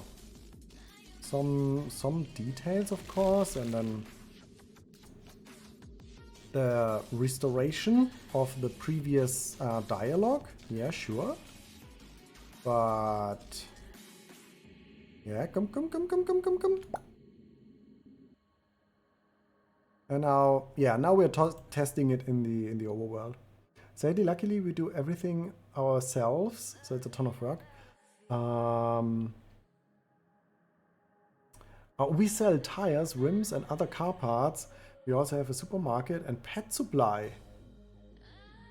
Work in front end on our mobile version of the store. I missed too many messages. Nice, nice. Most important things would be some shadows. It kind of looks a bit flat right now. Oh, for your front end, I see. Some, it's called... So I guess you're having a complete flat design at the moment. And you want to move to a so-called skeo-minimalistic design. Character walking over mushrooms. Oh, the shadow has been removed intentionally in the rift. Look, now we have shadows. Works! Come. Box, yes. Crafting table. Oh, what's with the crafting table? I guess I didn't click on the crafting table, but I clicked here, yeah. Okay. That's cool. How about placing something? And now click again. Nothing. Okay, which is kind of good because if I want to place something, I don't want to talk with the Spectaria, I guess. Even if I can't place it. But if I'm right-clicking with something on the box, I'm still opening the box. So I could argue if I can't place, I would still want to talk to the Spectaria. Because now it's not consistent. Picking up the item, putting the item back in. Talkie? Not talkie. I guess that could work. This won't do anything because it has no attackable.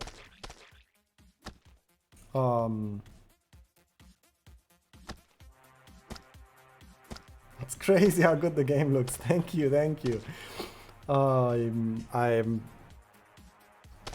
I'm very happy, and I'm also super happy that you, not you specifically, but the people watching usually, kind of ever more often, that's at least my feeling, give that feedback.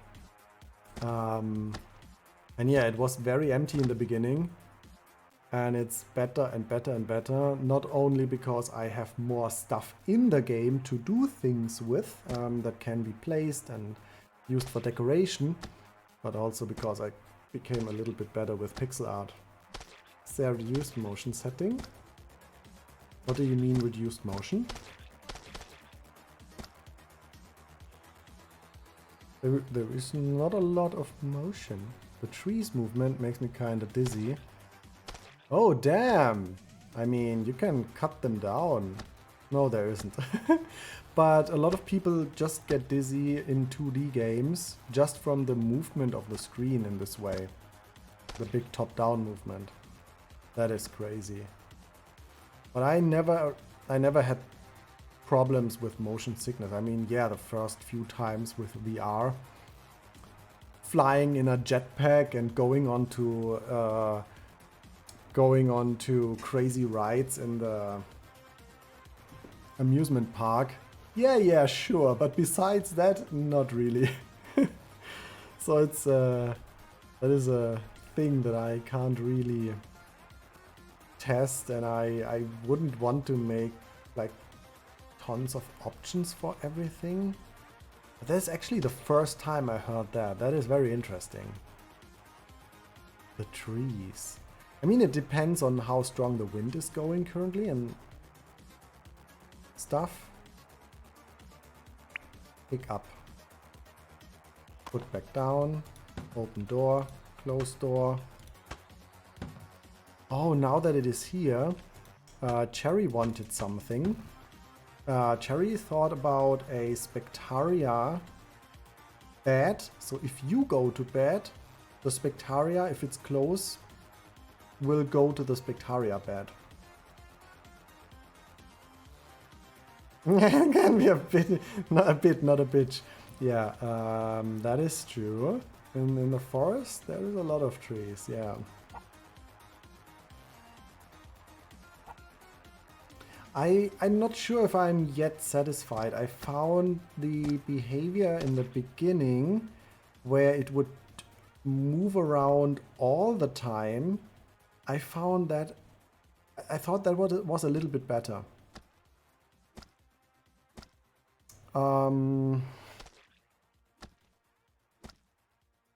Yeah.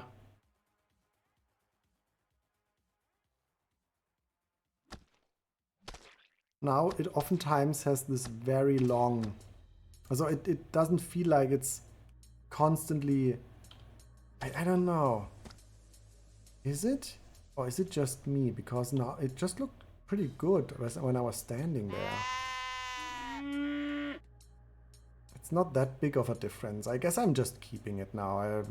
This is like super micro optimization where I'm not even sure if one thing is better than the other.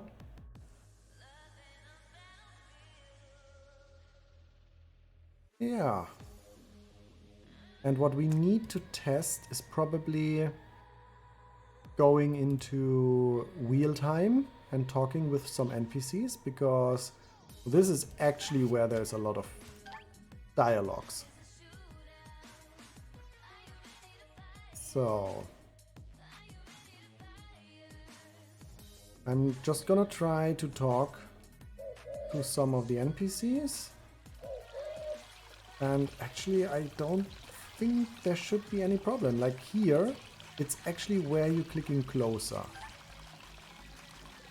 Come.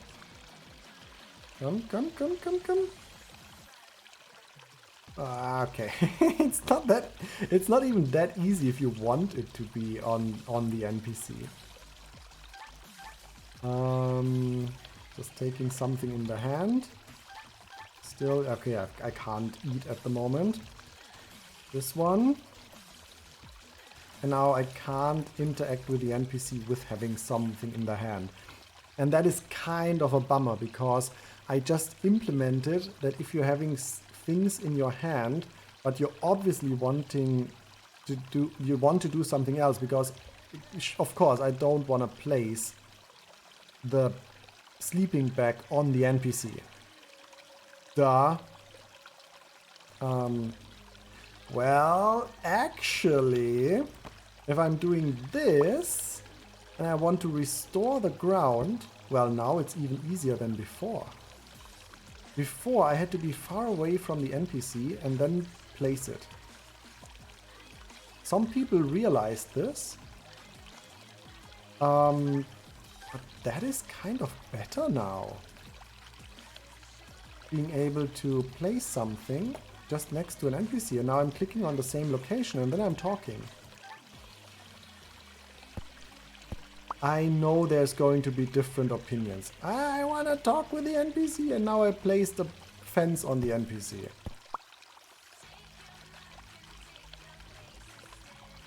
I have my sleeping bag and I want to talk with the Spectaria and I can't. Okay. But what if I'm moving it back up again?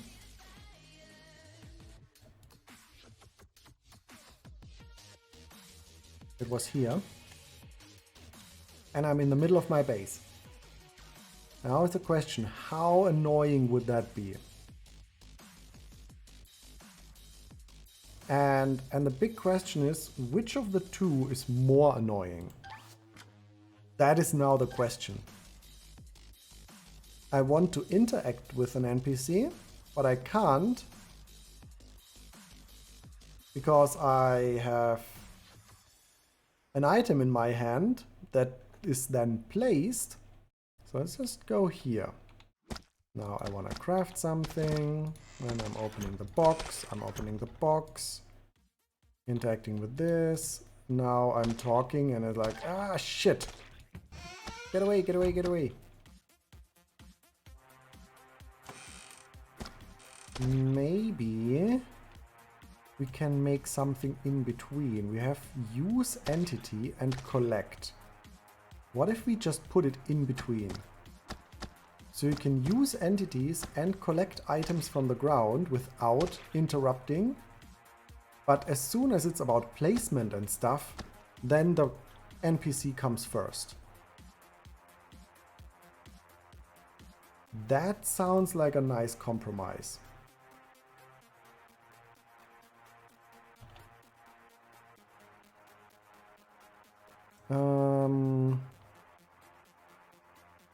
If not interacting with entities. Yeah, then it's actually interacting with entities.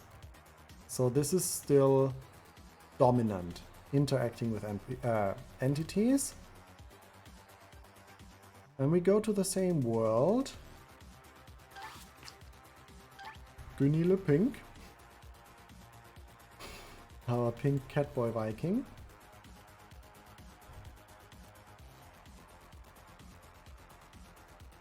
Okay, come here, come. I wanna craft, do. Then I'm opening a box, yay. And then I wanna place my torch.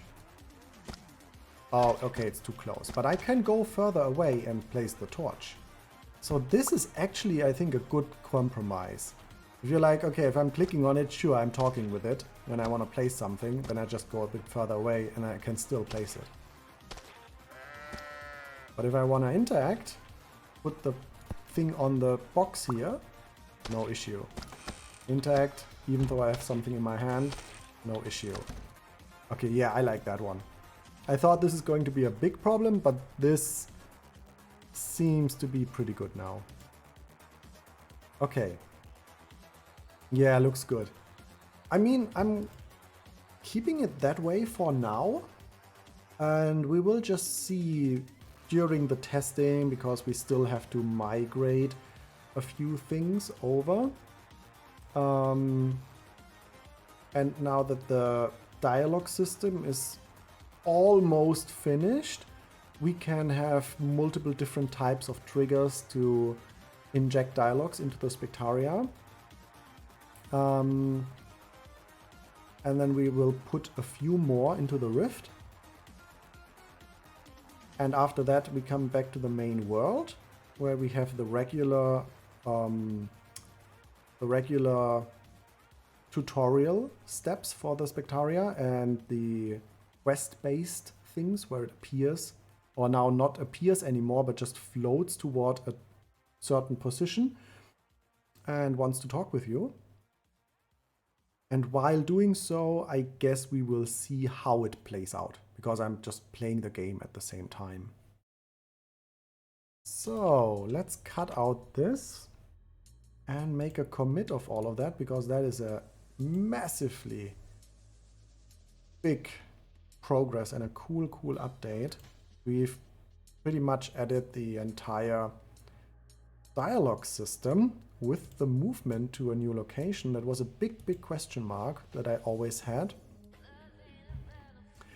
How am I going to make the Spectaria move to those locations where I want the Spectaria to be to show something specific to the player? Use GitHub? Yes. Yeah, of course. Own server, way too much work, way too risky. I'm on GitHub, yeah. So, default dialogue setup. Yeah, it's not being restored yet. We still need to do that. Wait for dialogue. With or without pre-given position for the Spectaria.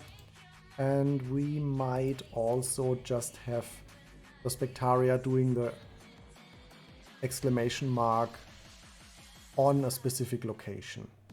But I guess I can use the exact same thing then. Yeah, that is good. Spectaria prefab. And we need to remember to add, I guess I'm going to write this into the same comment. We need to add the Spectaria into the arrow. If you're walking away, that you see the Spectaria is to a certain direction, and then you see from the size of the arrow when it comes back to you. It's gonna be a little bit different because previously it was dynamically added and removed depending whether Spectaria was present in the map or not. Probably it might still be the same way, but I don't think so. Oh yeah, because I can disable the Spectaria, it should add and remove its marker depending whether it's active or not. So we can keep the system and just add a different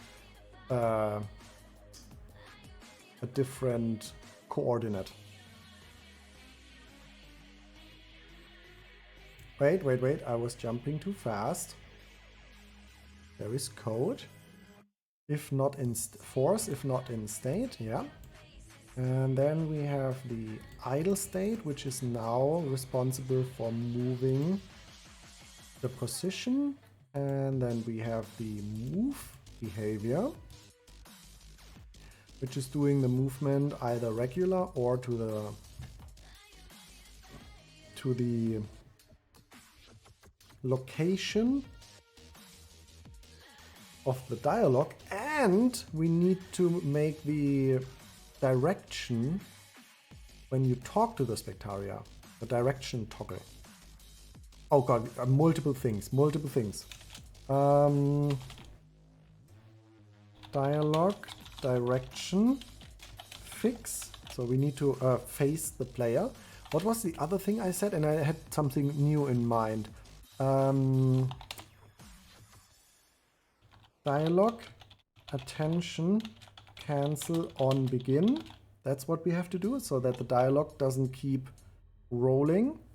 If you are clicking very fast through the dialogue, then it still makes the attention emotes. And the other thing. Oh, random spawn position. And the arrow. Direction arrow. Okay. Whew. For once, my mind was able to recap everything. So... that's the part of the attention emotes. Yeah. And we have to save the coroutine somewhere and then cancel it as soon as the dialogue begins. This is mushroom path hint, super small thingy, and that's the target. To have super small little trigger behaviors that just inject a dialogue and maybe have a blocking quest step or something.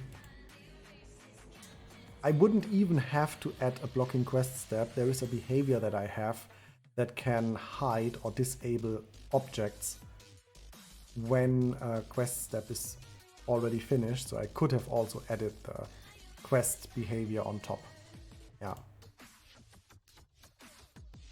Then mushroom path dialogue adds Spectaria quote quest dialogue. Wait, quest does no, it has nothing to do with quest. Dialogue system work in progress and first dialogue trigger. Nice. Unsaved Unity state. The rift again. I've already saved it 1,000 times today. There is nothing different. It's just Unity toggling some floating point in imprecisions. So let's go back. Oh, okay. No control Z. I understood. Then we're doing it that way. And now I've got these things as open changes, which hints me that there is still something to do. Nice. I'm happy. I'm really looking forward to having the Spectaria follow us all the time. And yeah, that's it for tonight. I will... Oh, Misaki is online again. We can finally go over to Misaki again. It's been some time. I think she didn't stream that often the last weeks. And so we just go to her. She's making art again. What's your most liked cat meme? I have no idea. Oh, I know. My most favorite cat meme is cat, go home, you're drunk. Images? That one. Yes, I'm not drunk. Oh no, it's missing. Please show me the entire meme. The most important part is missing. Unbelievable. Unbelievable. Please, somewhere else. I mean, I have it saved somewhere on my hard drive, but I wouldn't be able to find it now. What about this? Here, there it is. Go home, cat. You are drunk. I'm not drunk. Fuck. That is my favorite cat meme. So, I'm gonna start the raid to Misaki Destiny, who is doing art again. I don't even know what today, but we will find out in a moment. And that means next streams in German again. So on Sunday, 2 p.m. we're continuing with pixel art. We are going to make another trader for animal products. Then, I don't even know what then. We will find something. And on Monday, it's gonna be in German as well. So 11 on Monday. We just continue as we used to. Thanks for being here.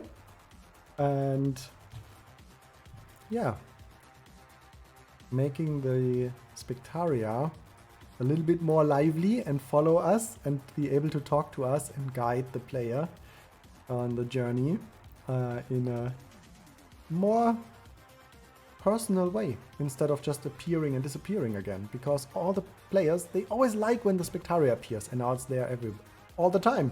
Yay! So I wish you a very nice rest of the evening, a good weekend. We see each other on Sunday and Monday if you like, and now have a lot of fun with Misaki. And now get out of here. Ciao, ciao.